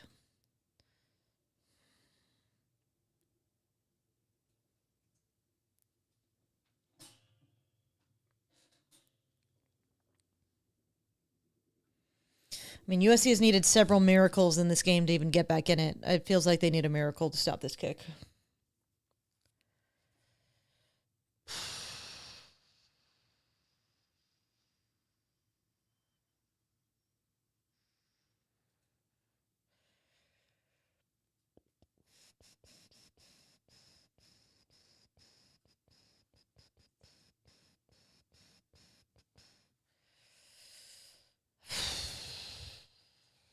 .24 in the play clock. 2nd and 4 from the 27.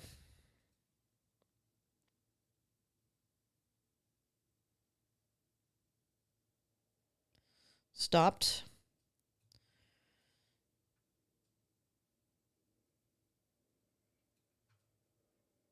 Is it the timeouts don't matter now? Yeah.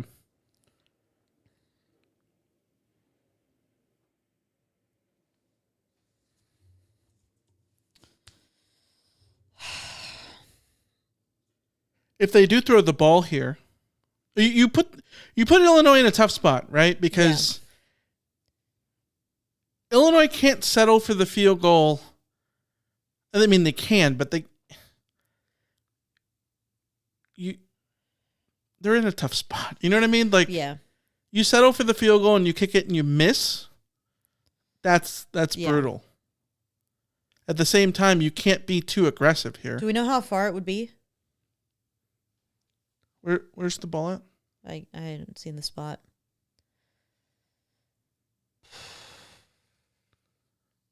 Look at the 26.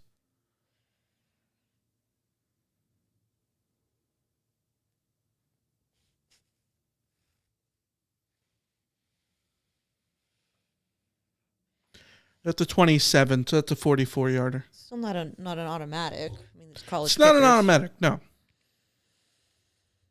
15 on the play clock. I'm calling a timeout.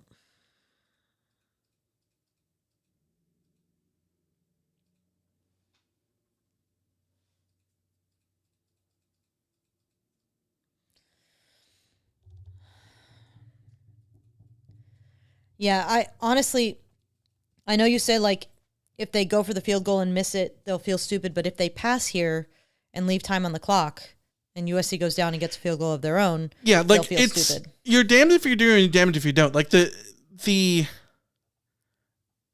whatever happens at this point is results bias, right? Yeah. Like confirmation bias for sure. Like depending on whatever happens to, yeah, it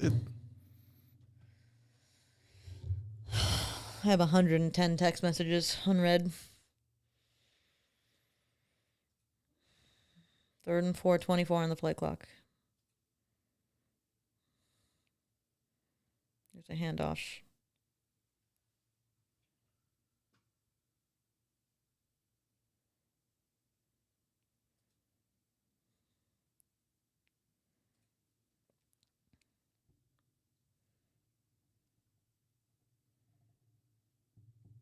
This is a chip shot at this point.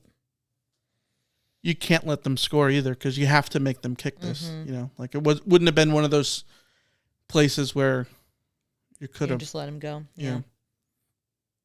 Oh, it's 4th and 1. I didn't. Yeah. I thought they got the first. Okay. This is what I get for editing the CarCast thumbnail while I'm doing this.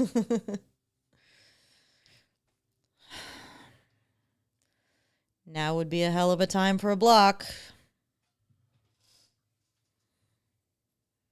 Now would be a hell of a time. Realistically, if USC loses this game, it's because they couldn't stop the run. A lot of reasons to lose this game, but the biggest, couldn't stop the run.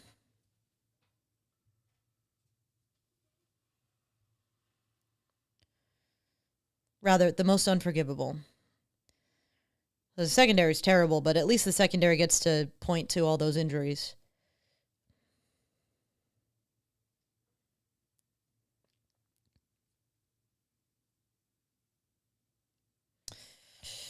Oh, I don't like this.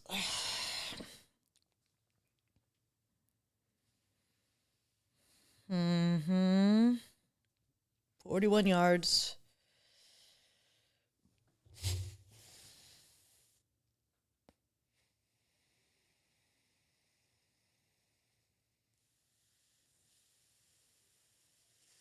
Here 23 on the play clock.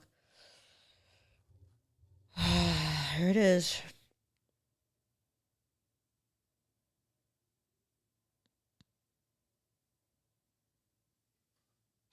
It's good.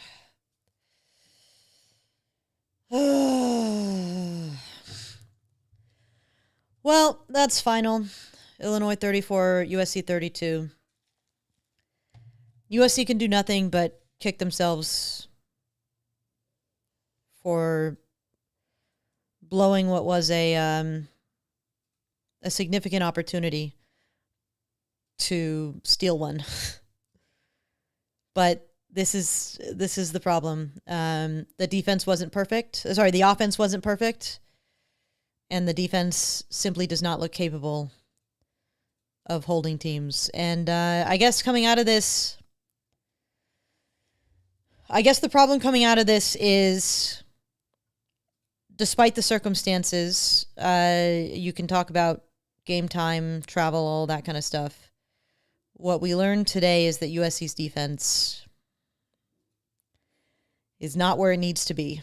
And the toughest stretch of the season is coming up, and USC won't win games if the defense doesn't do better.